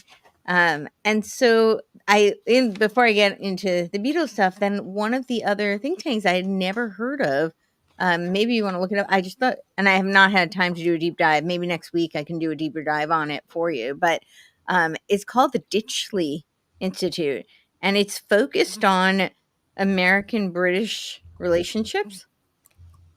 And it's kind of looks like a little Bilderberg type. I've never heard of them. It's called Ditchley, Ditchley, and they had a whole virtual program during 2020, and they do. I'm just gonna block out. Yeah, this is them. They have a whole headquarters out of Canada. So I guess they're working with Canada as well.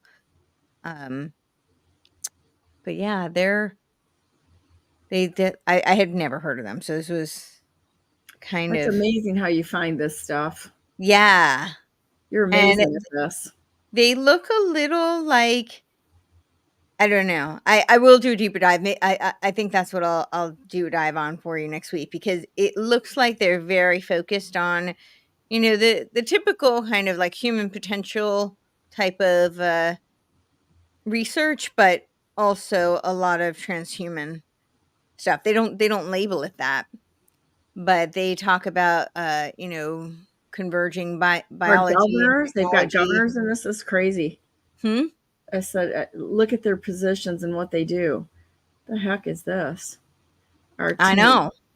This is this is amazing how you are able to dig up these organizations. This has never been a focus of mine to look into into organizations per se. We all look in different areas, but I'm always amazed to bring up. The reason I look into this stuff is because they're steering committees. So I feel like they're constantly doing research on human behavior, but then they weaponize it.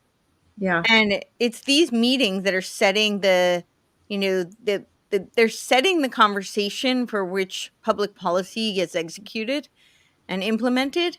And it's through these types of organizations. We hear about the World Economic Forum. I don't know that people hear that much about the UN, but we know enough about the UN that people will look into the UN, but they don't look into these offshoots.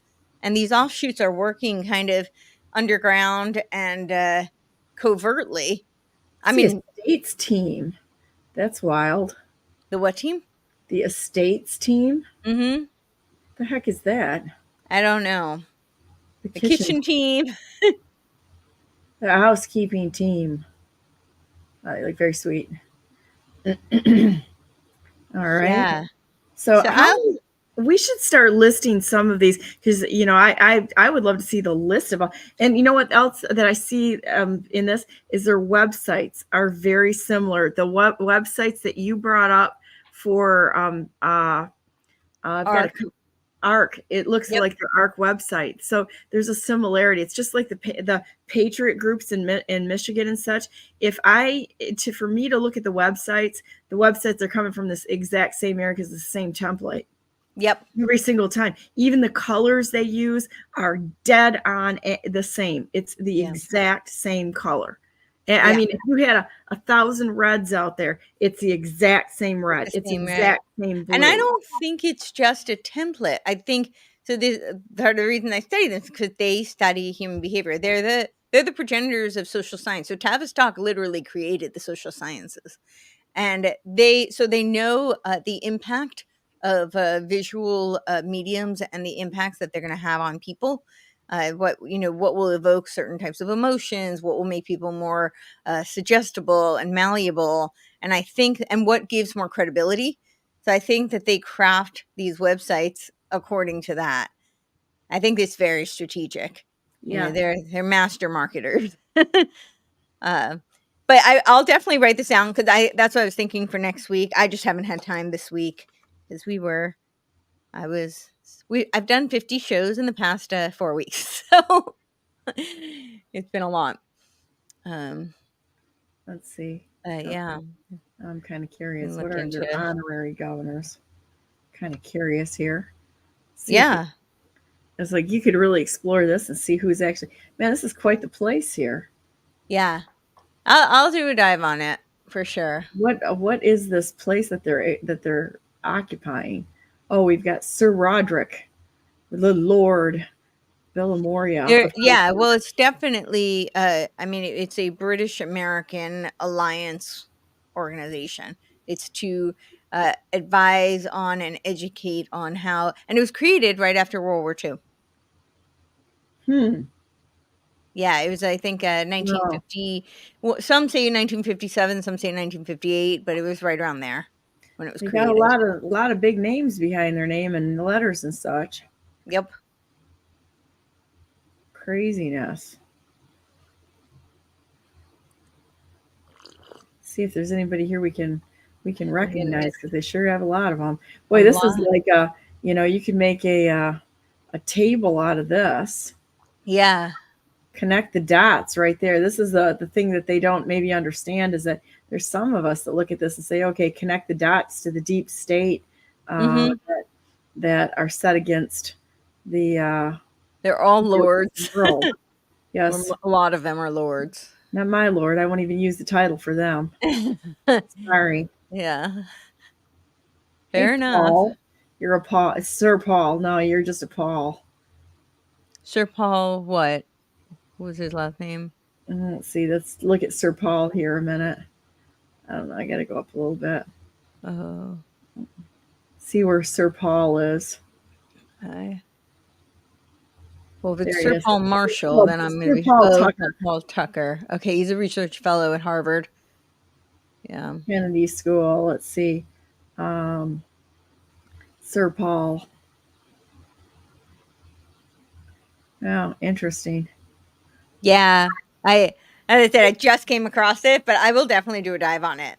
And, wow, that's crazy. You come up with some cool stuff. This is totally craziness. Yeah. So that was I wanted to bring that up before I went into some of this. What their little castle is? They got some sort of a little castle going on there. I know. I want to see this. This is kind of cool. What is it even called? Castle. Let's find out. Ditchley Park. Yeah, so that's down. where it's located. And that was donated by someone. I'm going to Really? guess Ditchley. See if I can find the The American Ditchley Foundation, the Canadian Ditchley Foundation. Mhm. Wow. And support us, of course. I want to see what their building is like. That's kind of wild. Private events. Let's check this. Oh, here, tours. Let's see what we got. Sorry, guys. I'll put it up here. Okay. See what the tours look like. Whoa, that's something. Right? Pretty. It's beautiful. Yeah. UK's finest houses. So this is in the UK. Yeah, no, that's but they just have different. They have an American one and a Canadian one also.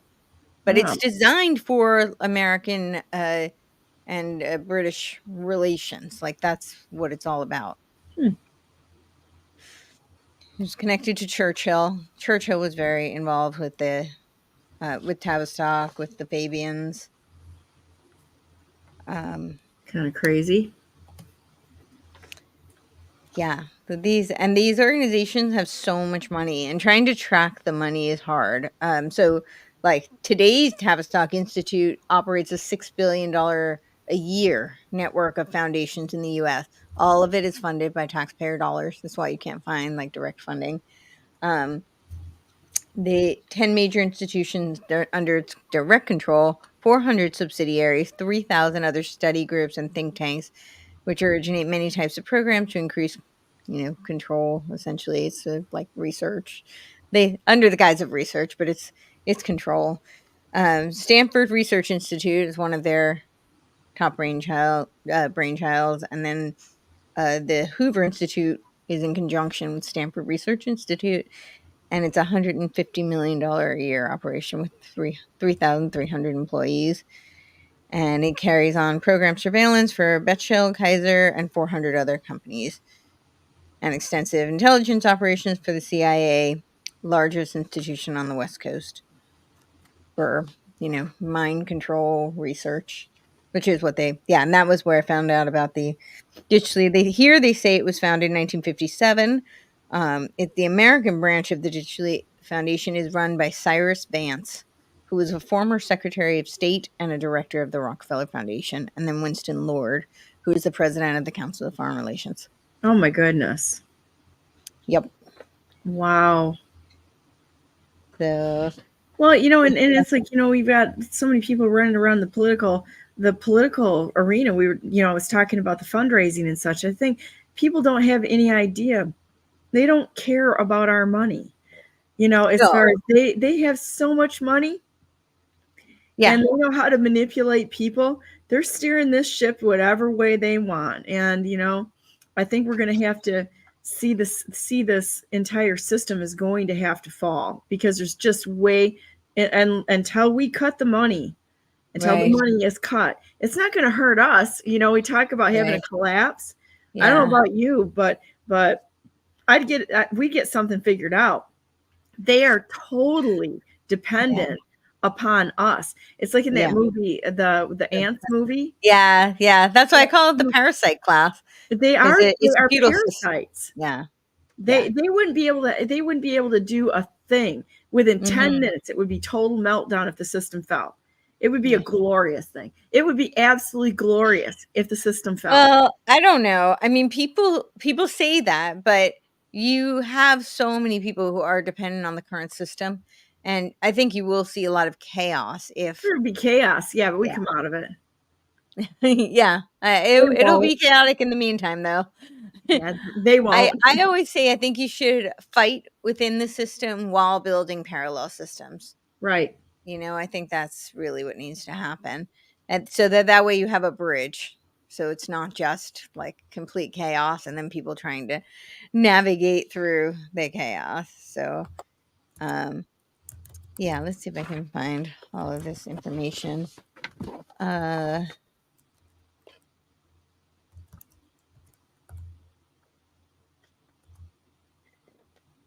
So I can go into.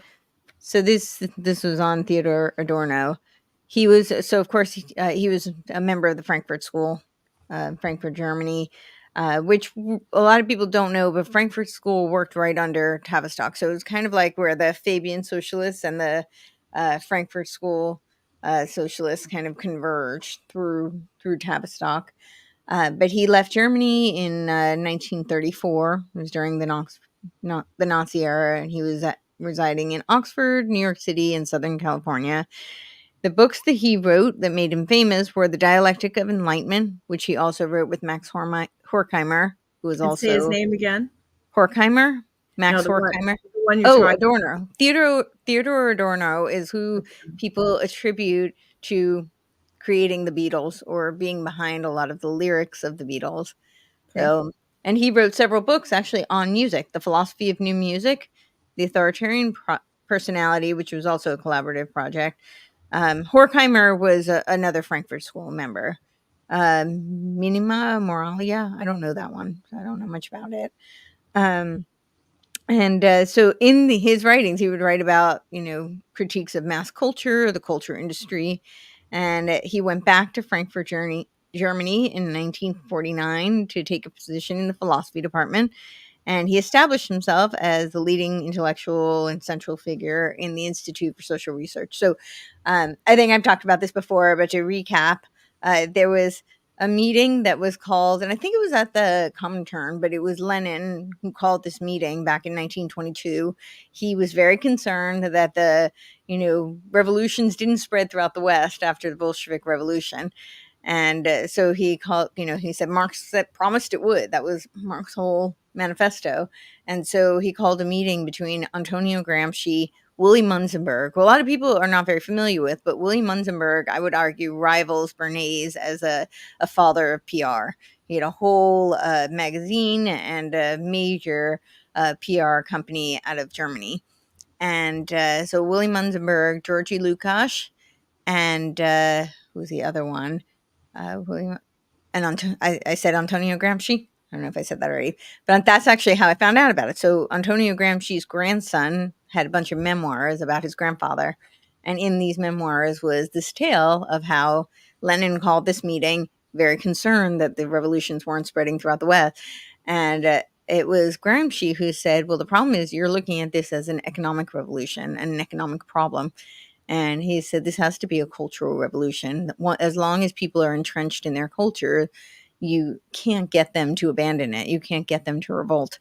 And so this has to be done through permeation of the culture.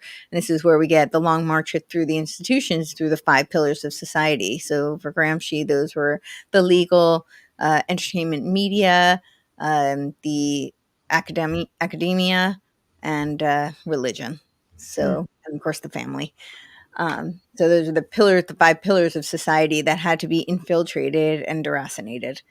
And so from there, they went and set up shop in Frankfurt, Germany, and they set up the Institute for Social Research. So when I say they're really the progenitors of social science, and I feel like I always have to qualify this because I do get a lot of flack when I talk about this, because it's not that I think all social scientists are bad people or that, fields of psychology and mental health haven't helped people.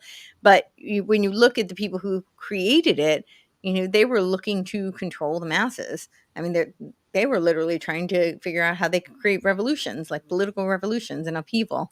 And those were the people those were the genesis of the field of social science, because they were trying to study human nature in order to be able to control it. And of course, they tell us this because they know better than us how we should run our lives and what's good for us. So it's under the guise of trying to. That's all we are. Yeah, and they do lots of experimentation to try and figure out how to breed compliance and make us sheep. And they play this very long game. So the Fabian Socialists, the logo was so their coat of arms is the wolf in sheep's clothing, right? So this is part of the Hegelian dialectic. They always present an option that looks very palatable and pleasing, but it's really advancing the same goal. And their logo is the tortoise, and it's because they are masters of incrementalism. So they keep laying the foundation. And, the analogy I use is like you're building a brick house. And so they keep layering all these bricks. And then finally they put the roof on top, but you can't see all the toxic sludge that's inside. And by the time the roof has been sealed, that's where we are. So that was those are the Frankfurt School members, and they started in Frankfurt, Germany, but then they came to the United States, and they first set up shop at Columbia University in 1923, and then I think the next one they did was University of Chicago, and I don't know the trajectory. There's several of them now, Institutes for Social Research. I believe there's one in Michigan too, actually. But then Horkheimer and Adorno went out to the West Coast. I think it was in the early 50s. And this was because they were trying to infiltrate Hollywood, cultural revolution. So returning to Frankfurt, Germany in 1949, he went into the philosophy department as a professor, and then he founded this freestanding organization for Marxist scholarship. This was what I was explaining, back in 1923. The institute had been led by Max Horkheimer since 1930. It provided the hub as what is known to be the Frankfurt School, and Adorno became the institute's director later in 1958. In 1958, this right around, it's really crazy how much is in that time period, like that 1948 to 1958. That's the same time that the Ditchley Center was created. Set us all up for the 60s. Yeah, which was the Cultural Revolution. Yep, there it is right there. Yes. Protest everything. Yeah, exactly. So he was very... Just got to protest everything. Everything. Right. Well, that was the whole principle behind critical theory. So critical theory is all about critique. So it's you constantly critique everything until you get to essentially negation. And then, of course, through the negation, they can breed their synthesis, which is their, emergence of their quote unquote solutions typically. But yeah, that usually breed more problems. So let's see, positive dispute. Trying to find where did I have all the stuff on the Beatles. I wanted to give some of the backstory first, but he wrote books on Hegel and existential philosophy, which makes sense because that's a lot of what the Frankfurt School model is built on. This idea of an emergent. Hegel called it the concrete, the negative, and then the abstract. The negative was Aufheben, which was that oxymoronic term that means to lift up and preserve while simultaneously canceling and tearing down. And this is where the Frankfurt School came up with Aufheben to culture. And that translation would be, cancel culture. And this comes out of the Frankfurt School. So these are the cultural Marxists. Really lay the groundwork for so much of what we're seeing today. So I just thought when I was looking at, like Taylor Swift, and she's certainly not the only one. I mean, I think we can look all through pop culture and we see so much of that, like literal assets, not just tools or cultural steering, but literal assets being used to create psyops. But I think the foundation for a lot of that comes out of the Frankfurt School. So yeah, so they go on to talk about how the meme, that Adorno created the Beatles, and he was famous for, it was a magazine, Accadente, in 1965, and his quote was, "What can be urged against the Beatles?" He's saying that these people have to offer something. So he was very critical of it in this article, and I think it was to try and dissuade the association, the connection. But he was scathing about the 1960s protest music, arguing, and they have a link to the interview, but I couldn't find it. I think it's been scrubbed. Well, what's really odd to me is, you look back at the old videos of people going to the Beatles and watch the women just losing their minds and crying. I don't know. I'm going to put something up here because I think that this is something that it's like the emotional response that we see all over the place. It's not random. And hang on, let me see if I can pull this up a minute.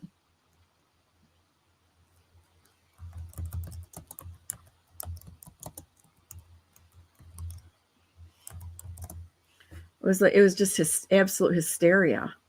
Beatlemania.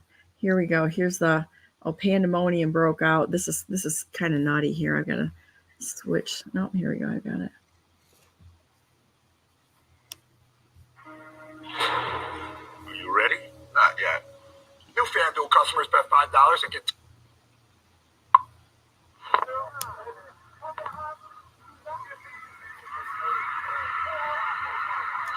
It's like absolute. They just lose it. They lose in their minds. Yeah. Which, I mean, it's just not normal. It looks like trauma-based mind control. That's really what it looks like. And that comes out of Tavistock. That's the shell shock therapy. Demon possession. I'm telling you what. I mean, it's crazy. Just craziness. It's just like you see people, screaming now when things don't go their way. The people that lose it when it's like, this is nuts. Mm-hmm.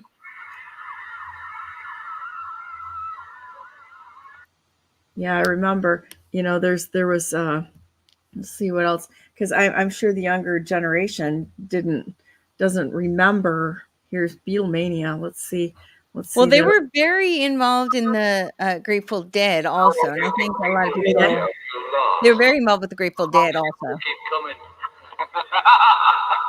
Beatles are great, all the enemy says so.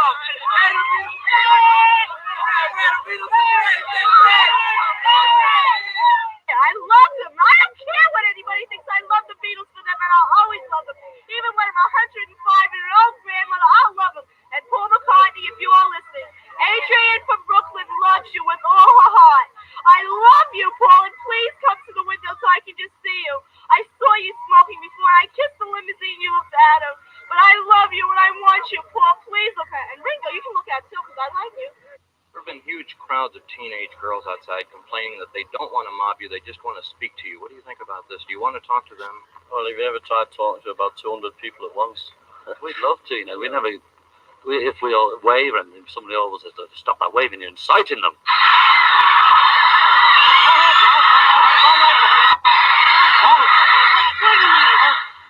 Why do you like them so much? I don't know, there's just something about them. I don't know, they sing. Aren't they as good as anybody else? No, they're better. Like the Beatles? Yeah, they're pretty good. Yeah. Good as Presley? Yeah.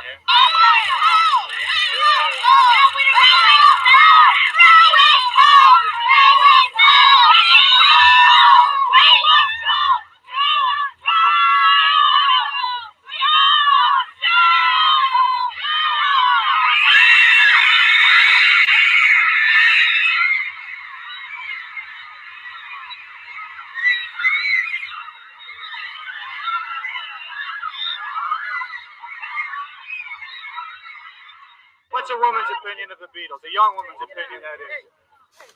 I think they're sharp. He's gorgeous. He's gorgeous. He's got a beautiful nose. Ringo has a sexy nose. We were told as soon as we got here last night. You can go on and watch that for a long time, but it's crazy. It's crazy. This is Yeah. crazy. Just like people that are in the political realm that sit there and scream and cry and such. This is craziness. Yeah. Well, it looks crafted, like contrived. It looks induced. It doesn't look like that's like a natural response. No, it looks demonic to me. It's like, I'll Yeah. call it out for what it is. I mean, I do believe that we're in a spiritual war. I really do. Yeah. And you look at that sort of thing, and people are subject to so many different things that you either focus on God or there's going to be something else that's going to grab a hold of your nose ring and lead you around. Right. So the freedom comes with God. Right. And that kind of nonsense is, just really step back and look at this. It's crazy. Mm-hmm. Yeah, no, it is absolutely crazy.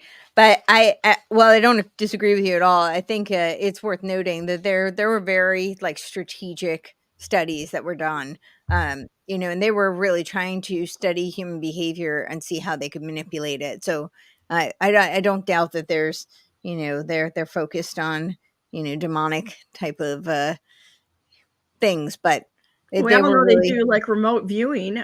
That's been very documented, is that there's things that they tap into that are not of the physical world. Yes. Yeah. No two ways about it. And most of these psychologists, the other one who I get a lot of backlash when I talk about is Jung, but both Freud and Jung, they were very, Jung was more of an open mystic, but both of them were very invested and fascinated by and constantly studying mystical, magical practices, things like Hermeticism, alchemy. Both of them were trying to figure out how you could read people's minds, control people's minds. Um, Freud was a big fan of using drugs as well to, study this process, but he personally liked cocaine, both personally as well as to experiment on his patients. Jung was more interested in psychedelic type of use and study, but also he was more of a mystic. But Jung actually was a double agent. He was a double agent for the SS and the OSS. His number was 488. Really? Yeah. I always learn so much from you. It's amazing. Thank you. Yeah. And that's a very well. I had a picture somewhere. Yeah, you can see his the number. It was 488. Wow. Working for both as a research analyst, but he was advising both. So it was definitely double agent espionage work. But yeah, he was very the whole concept of the collective unconscious was about trying to tap into how mystical practices and mind control, mind bending. So they were. I hesitate because it's not. I don't want to discredit everything they did. It's not like they didn't add any value. I feel like Jung added more value than Freud did. Freud was very reductionistic. He, the entire his entire thesis was basically the Oedipus complex. It really didn't go much beyond that. I don't think he contributed much more to the field of psychology. And I think the Oedipus complex is kind of just, I don't know. I think it's kind of nonsense. Kind of a sexual deviant. When you look at most of these people, they were into pedophilia and all sorts of nonsense. Yeah. Well, he did all these quote unquote experiments. The time when they were claiming that the women had mass hysteria, and so he had them all come in, and he would do sexualized rituals with them to quote unquote cure them of their hysteria. Yeah, I'm sure he cured them. I'm sure he cured them of anything. Well, his thesis was that they were oppressed and pervert victimizing his the ones they said that's the one thing that I've heard from somebody who was raped the first time I know her. She was raped the first time she was 10 years old, gang raped at 14, and the cops started passing her around. She was 18 in Grand Rapids, and she ended up being on one of Snyder's advisory boards and such.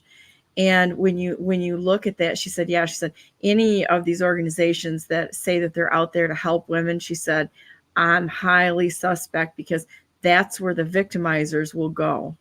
Right. Yeah, it's just like the UN's there to help. No, they're not. How many kids have they? 60,000 rapes of children that they were caught at. Same thing with the Red Cross. The Red Cross is totally disgraced in my worldview. Not only are they selling the blood, they're selling what people donate. And also down there in Haiti, they had suitcases full of cash. These people are involved in a global crime syndicate. And just because the label looks good, when somebody comes in with a label of any kind, it's generally to try to get you to agree with them, to see we're on the same side. Really? Are you really? Or is it just there to mislead? I don't buy any of the bullshit, because most of it, that's all it is. Mm-hmm. Yeah, unfortunately, a lot of the anti-trafficking organizations, we have documentation that they've been re-trafficking. I interviewed a woman who had been trafficked to the UK, and it was an organization. I can't find the name of it. I'd have to go back and listen to it, but it's something very similar to Child Protective Services here. And through that, they claimed they were going to help her and get her back to the States, but they re-trafficked her. And I'm sure. That's the MO. And, it's just like all of these do-gooder organizations in the United States, like Catholic Services, Lutheran Services and such, they're getting paid, Bethany Christian Services, they're getting paid to move people around.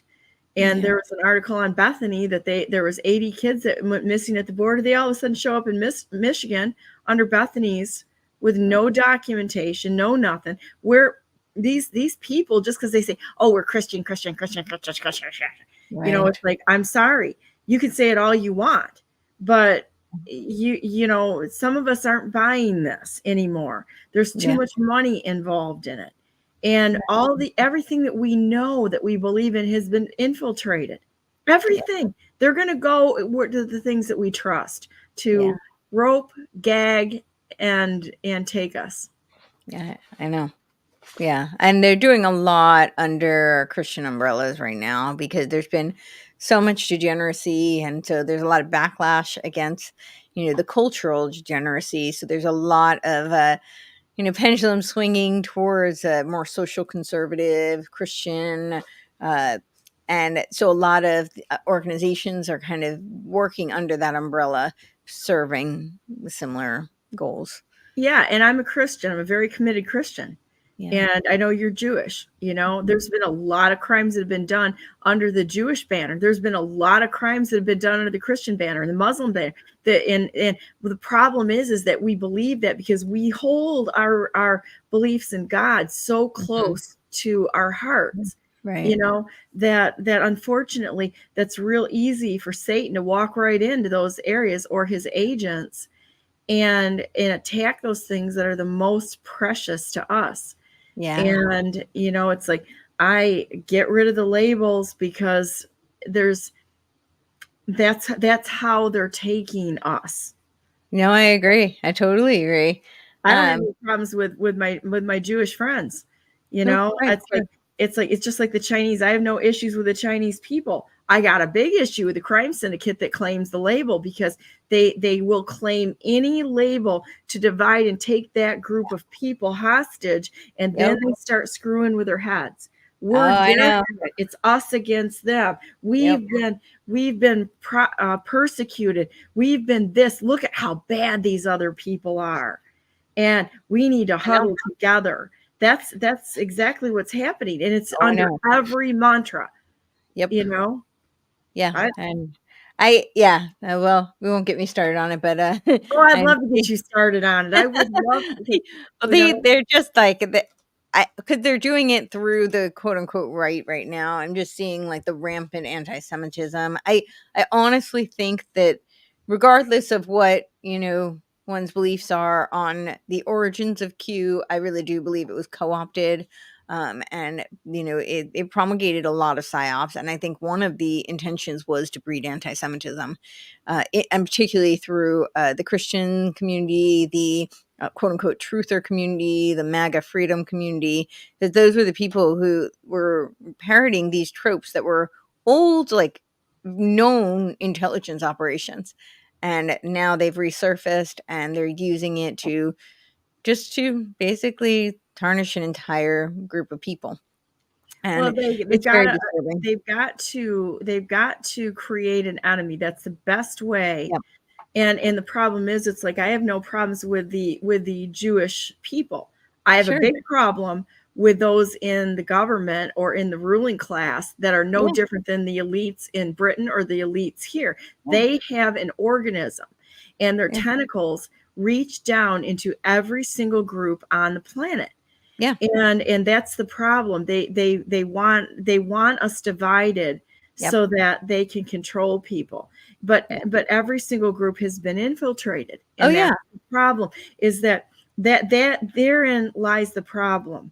Yeah. That is the entire if you can problem. Point the finger at one entire group, then it's and that group happens to be a small portion of the population, then people feel like, I keep saying the only game people seem to have learned is pin the tail on the donkey.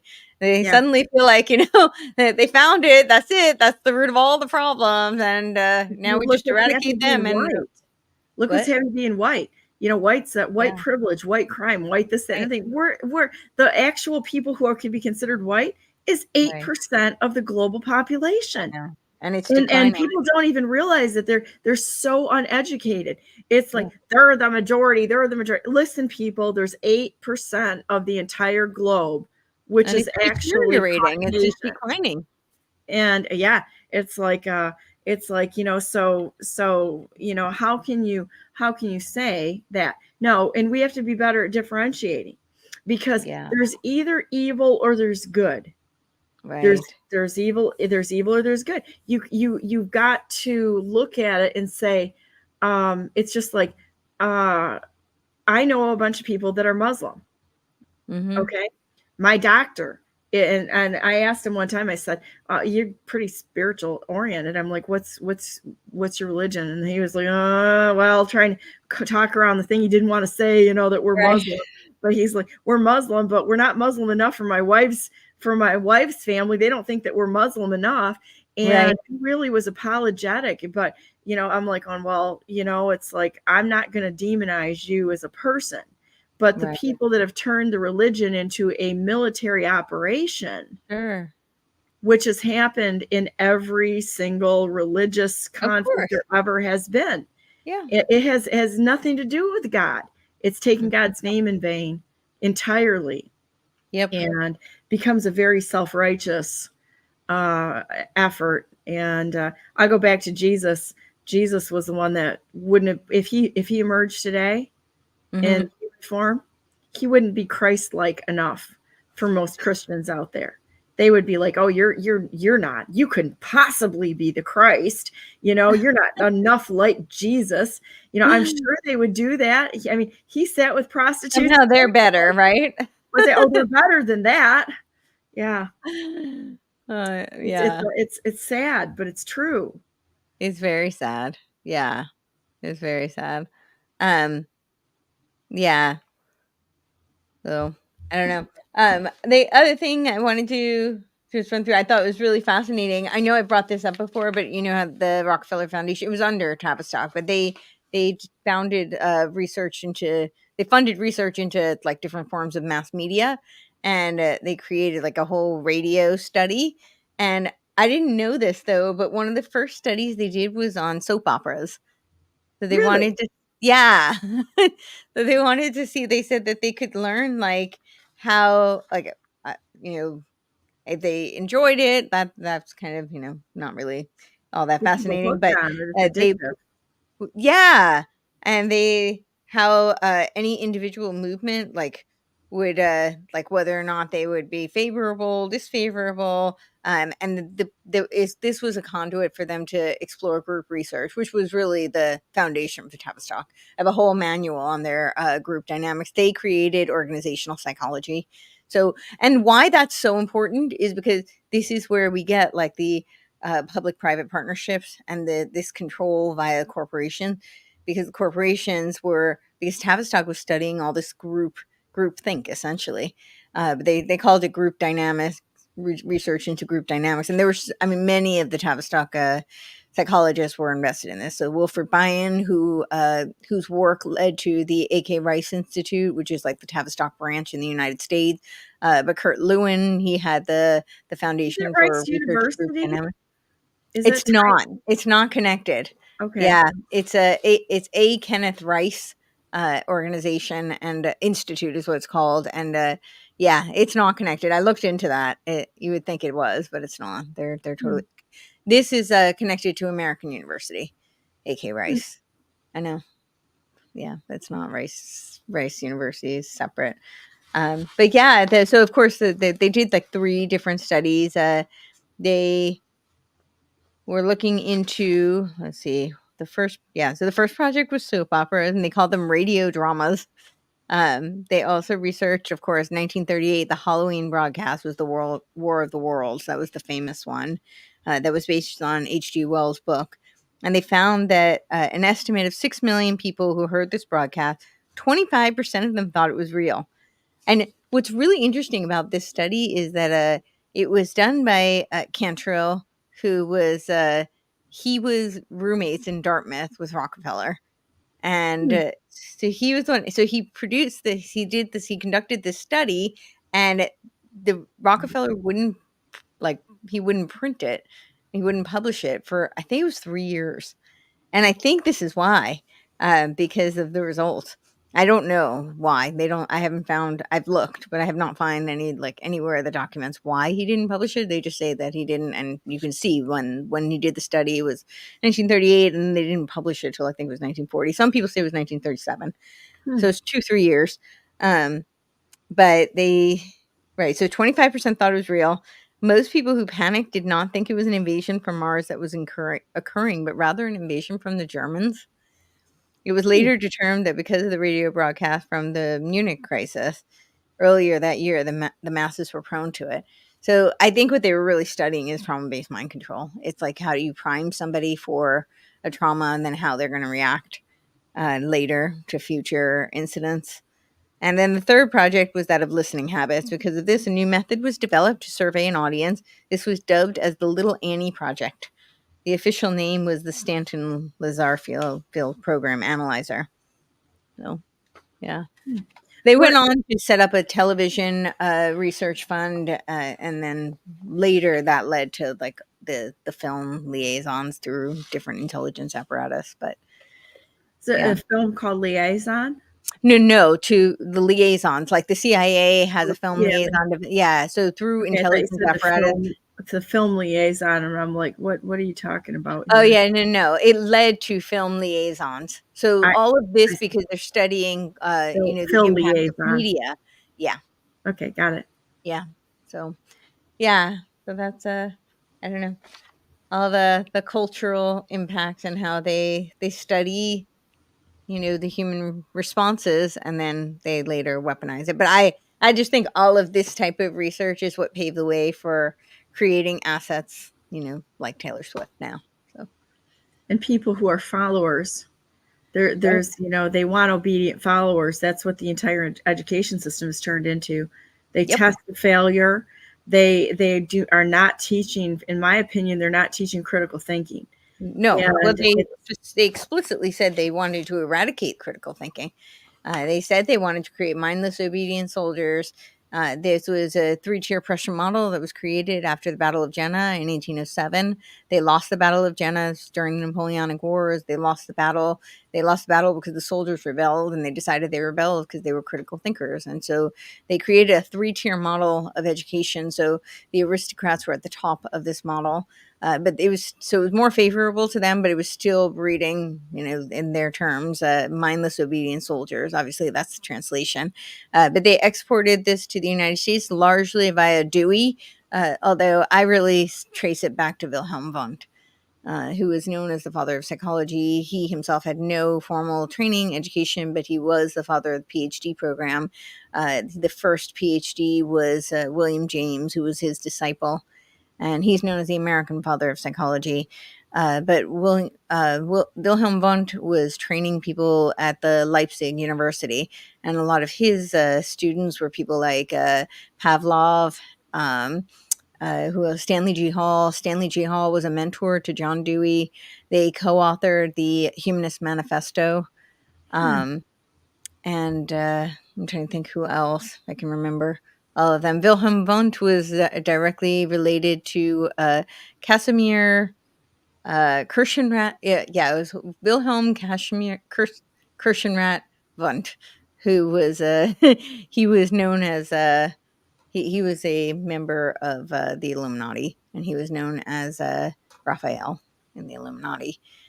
So that's really, really interesting. So the question is, I'm gonna take just a real quick break here, and if you keep talking, it'd be great, because my question is, I'll be able to hear you a minute, but I'm gonna stand up and stretch for a minute here.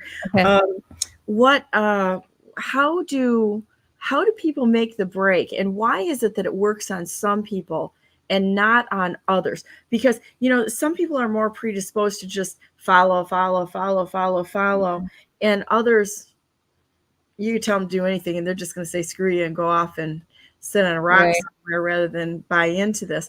What's the difference, and how do people make a break with that kind of stuff? So I don't have like a direct answer, but I have some suspicions. I think a lot of it has to do with the divergent personality. So they've done studies on hypnosis, and it seems that this is where we get this codification of mass formation psychosis, which a lot of people became familiar with in 2020, but the research leading up to that is not new at all. In fact, Le Bon wrote a book on it in the turn of the century, early 1900s. So they have determined that it's a third, a third, a third. So a third of the population are divergent and they are not capable of being hypnotized. The middle group are, they're malleable, so they're suggestible, but they're not necessarily completely like blindsided, and they don't blindly follow. And then the other third are, very easy to brainwash and hypnotize. So I think that it has something to do with that. I think some people, they use these tactics that they're studying and researching, the social sciences, was really all on group dynamics, how that impacted decision making, how that impacted thought, mindset, and behavior. And I think that the Frankfurt School was very instrumental in creating what we now call identity politics, but it was really all centered around group identity and how to trigger group identity, how to create the groups and get people to strip their own individual identity in favor of attaching and aligning with a group. And I think that there are just people who just are divergent and they're just less susceptible. That doesn't mean that they're not, that they can't be, suggestible in any circumstance. It just means they're less likely to be. I also think that people have different responses to trauma. And so a lot of the ways that these mind controls, particularly through Tavistock, but that this model has been exported all over, was through trauma-based mind control. And so I think some people are much more suggestible under trauma. Like some people can dissociate, some people can't. Dissociation is actually a brain self-protective mechanism for trauma. It's a survival mechanism. So they dissociate, they create another alter in order to protect themselves and to be able to endure. And not everybody dissociates. So during Project Monarch, which is a subset of MK Ultra, they were looking into what would make somebody more likely to dissociate, and they found that people with an IQ over 120 were more likely. People who had incurred intergenerational trauma, so they come from a family line of trauma.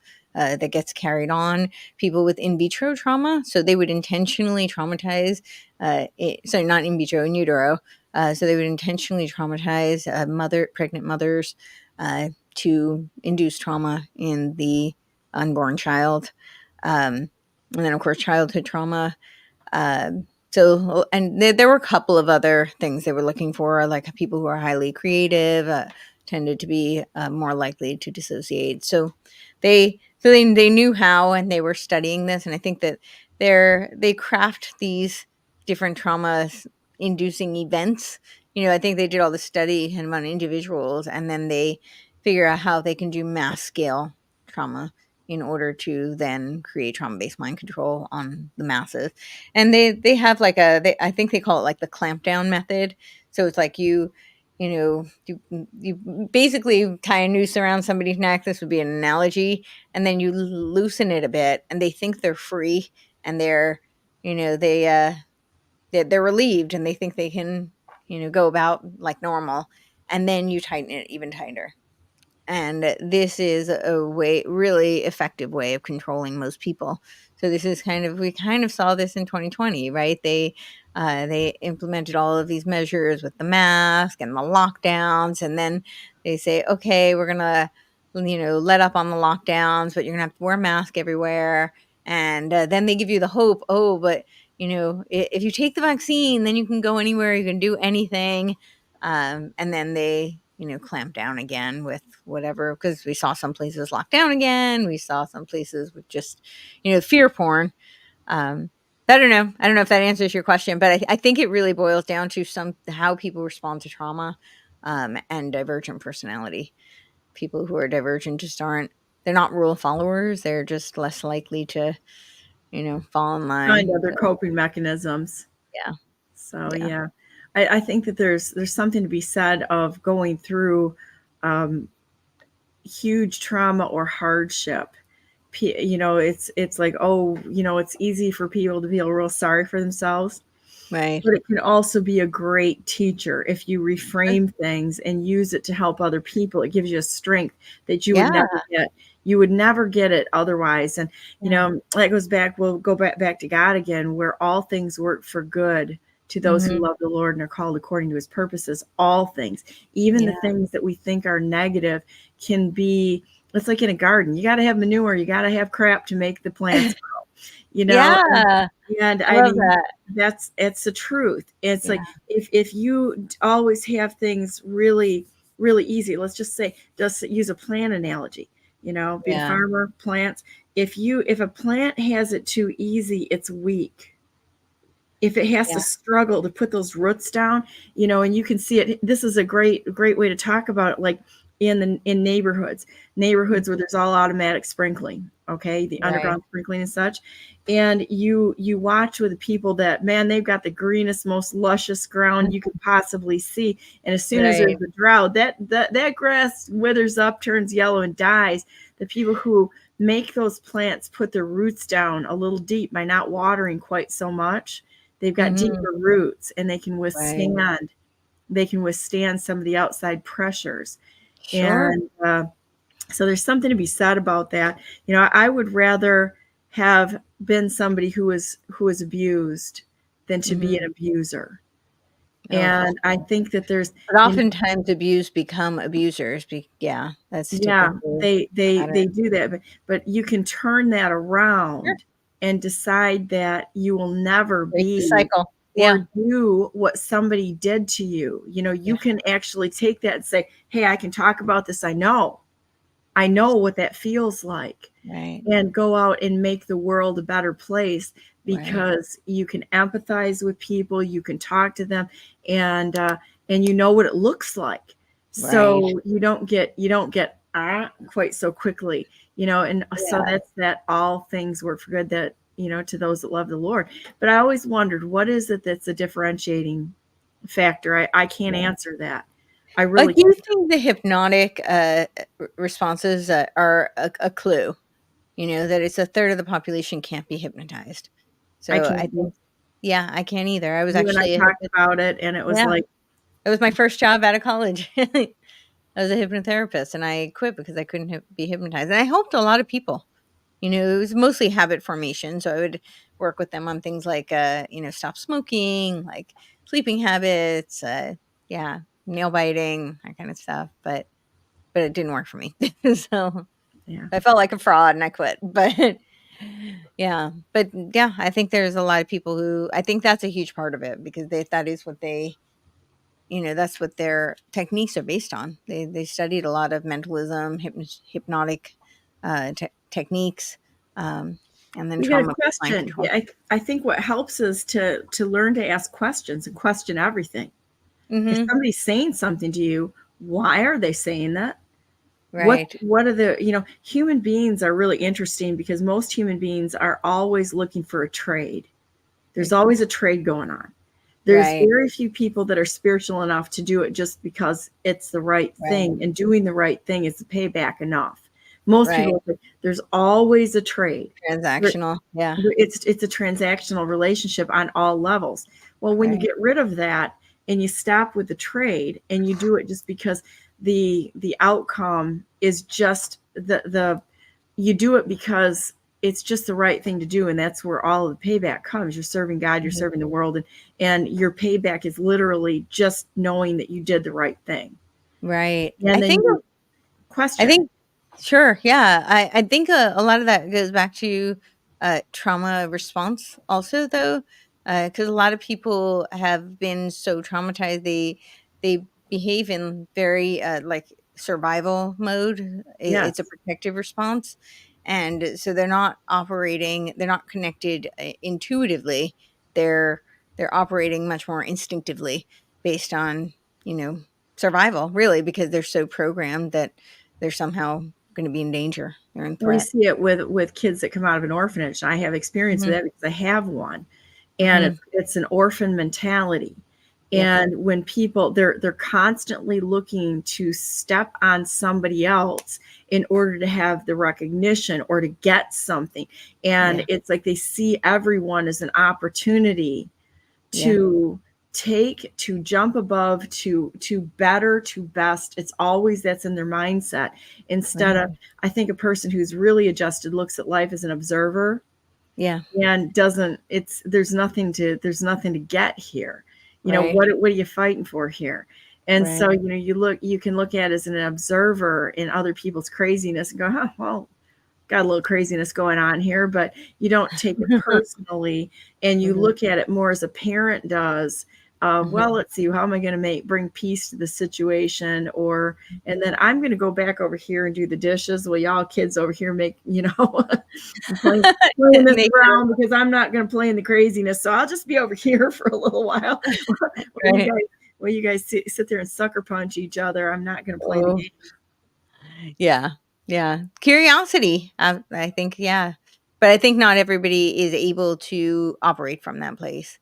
Because not all people are curious. I'm always shocked by that. I would think that that's just a natural human trait, but not everybody is. So it's that blows my mind. I know. It definitely blows my mind. How can you not be curious about everything? It's just nutty. Oh, I wanted to play this because I thought this was kind of cool since we were talking about it. Here, I'm going to bring this up right now. When you're launching a new product with a tight deadline, 2 weeks, Grammarly's tone suggestions can... Let this be a lesson to all you ants. Ideas are very dangerous things. You are mindless, soil-shoving losers. Put on this earth to serve us. You're wrong, Hopper.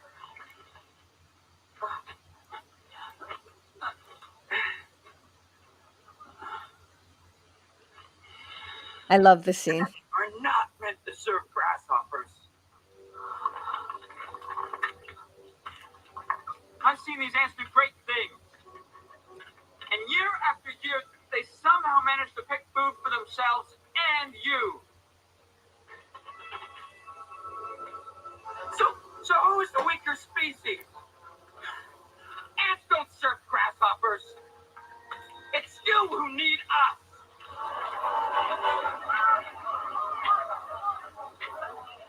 We're a lot stronger than you say we are.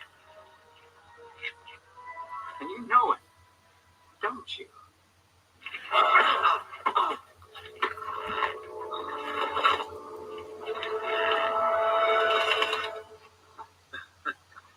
Well, Prince. Hopper, I hate to interrupt, but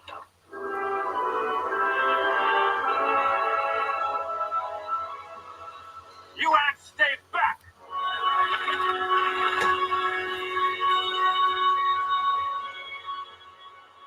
Oh, this was such a bad idea. You see, Hopper, nature has a certain order.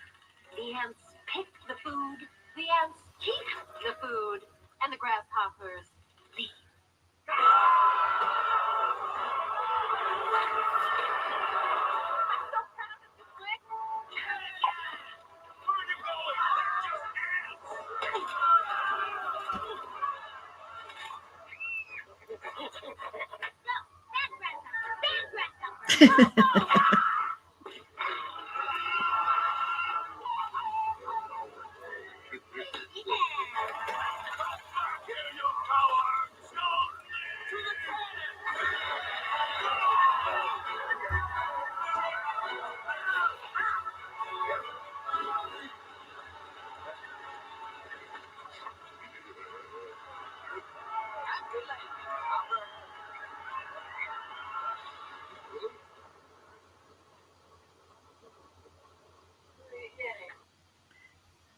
Too fun. I love that. That's what we need to do to our elected officials, our functionaries, is get together in that way and stand together. They wouldn't stand a chance. Exactly. Yeah, there's the scene a little before that where the grasshoppers like warning the other grasshoppers, and they're like, "Why are you so scared of like a little ant?" And he's like, "Because they outnumber us." Like, I don't remember the number, but And he said, if they found out, then our whole way of life is gone. So, yeah. Yeah, it really, there's so much to be said about that. Yeah. And they need us. We don't need them. We never have. Yeah. You know, think about going back to small farms. And, you know, if you look at what happened before the Bolshevik Revolution, and the farmers were feeding everyone and taking care of their communities. We don't need these social programs. We just need everybody to get in the game and stop acting like little baby birds. You know, I get it so often. People are like, Donna, tell me justify why you say this. It's like, not my job to feed you. You get out there and figure it out. You know, it's like, I do my thing, you do your thing. That's great. But I'm not under any obligation to help anybody, you know, understand things. I do it because I like doing it. But, you know, but everybody's got to stop acting like a baby bird, you know, feed me all the time. Feed me. I need this. I need that. We'll go out and make it, you know, figure it out and find some buddies you can get together with, start a company, put these corporations out of business. You can do that. It's not that difficult. You know, it's more difficult now because of their rules and regulations that are designed to shut us down, but you can still do it. And more than that, get in with a bunch of people that are willing to just politically whomp their tails and kick them out. You know, they need to be removed. Everyone in office right now should be removed and stripped of their citizenship because they all have violated their duties, their oath of office. They've all been part of it, whether they were coerced or not. If they were too weak to fold to the coercion, out you go. You know? Sorry, cowards. Stand for something. That's how I really do believe that. Yeah. No, but, absolutely. You know, I don't know. Well, thank you. I agree. I love you. I just love you. I love you too. So, thank you. Let's say a prayer today and go on our merry way, and then we can finish it up. Dear Heavenly Father, thank you so very much for Courtenay and John and everyone that is out there who loves this nation, who is willing to fight for each other, who just loves your world and everything you've created, our fellow human beings. We don't have to agree with each other. You created each individual uniquely for the purposes that you are in your mind. This is your sandbox. You get to do whatever you want to do. And we are your children. We are not you. We are your children, and we're willing to play by your rules, doing whatever it is that you ask us to do. Thank you so much for all of our Jewish friends out there that are willing to work with us for peace, and our Muslim friends out there who are willing to work for peace. Not these in you know, we ask that all those who are the infiltrating parasite class who has infiltrated into all of our structures and tried to keep us divided. We ask that you would confuse all of their plans, that you put stumbling blocks in front of them, and that we, the people, would unite as one nation under you to serve each other, to have honest discussions, to help educate each other, to be there when somebody falls, not to rely on the government situations and the answers, but that we in fact are accountable to each other, that we are our brother's keeper, and that you are our Father, one God, one God. We are so thankful for everything you've done for us this day. I ask that you would heal everyone's hearts who feels like they have been a victim in some form or another. We all have been, and we've all had things that, you know, that we can feel bad about, but we accept all of those things and know that you're going to turn it around to something beautiful and good, every single thing.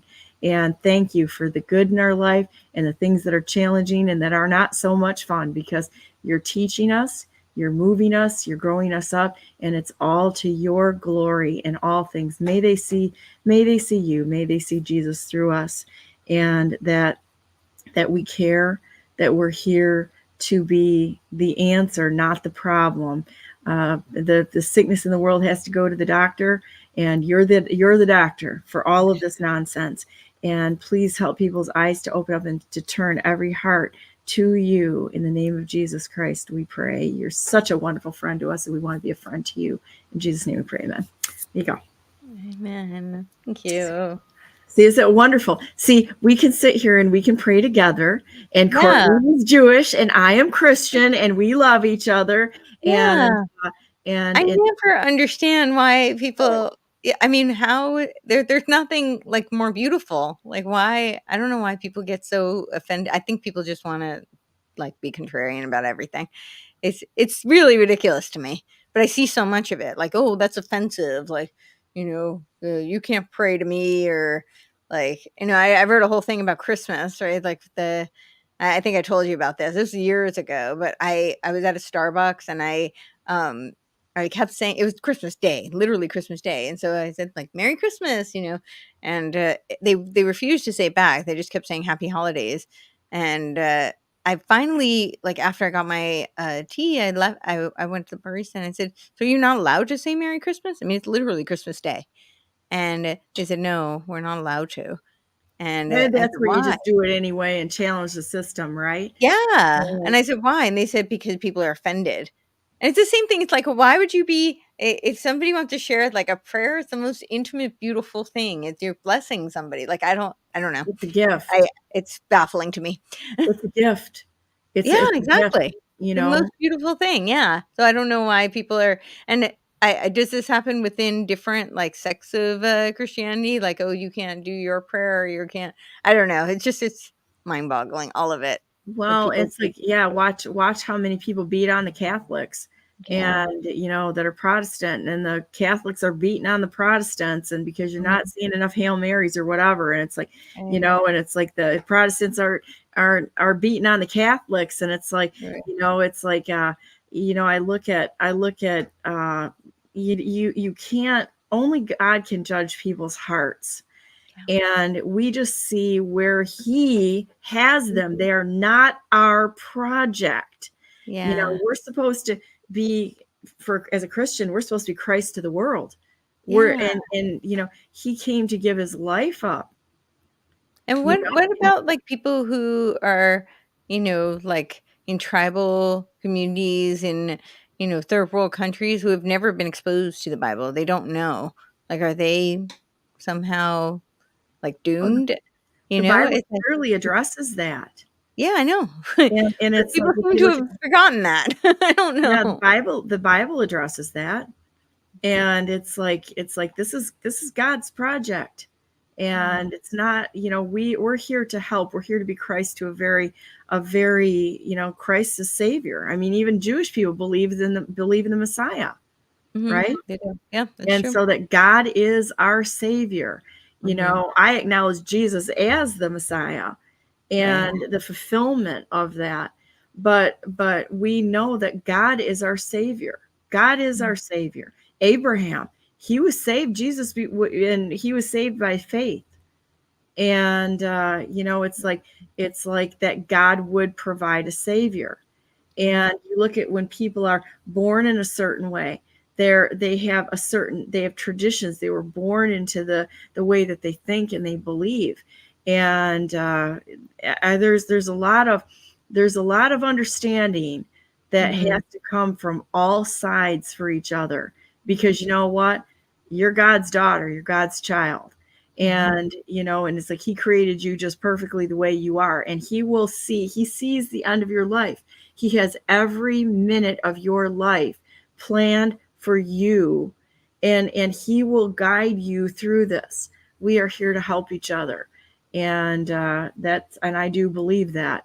I get asked so many questions because people want to peel me out of something and to condemn things. It's like, you know what? They're here. Right. People are here for a reason. And whether you agree or disagree with them, you got to make the choices that God put before you. And they may have never had the opportunity to have those choices in front of them. Sure. Right. And so it's like, there's a lot we don't know. Yeah, for but sure. I do know that God is good. God is faithful. God saves. God truly, makes a way. God sent us in my belief. God sent his only begotten Son, that whosoever believes in him will not perish but have everlasting life, as a Savior. But you look at it, the truths in the Old Testament. We studied Messianic Jewish for years. And there's so many things to learn that to sit here and for anybody to say I am the bearer of all knowledge is a fool's game. Yeah, of course. So how much do you love? Right. There's a question. How much do you love?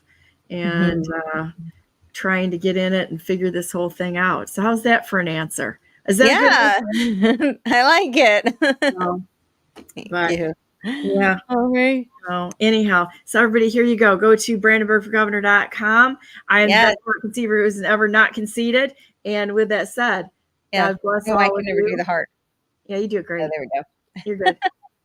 God bless you. God bless all those whom you love, and God bless America. Make it a great day. You too. And go out and see how many people you can truly love. And it's not necessarily what you know; it's how much you love and how much you love others. So there you go. We'll see you next Tuesday. Thank you. Bye. Thank you.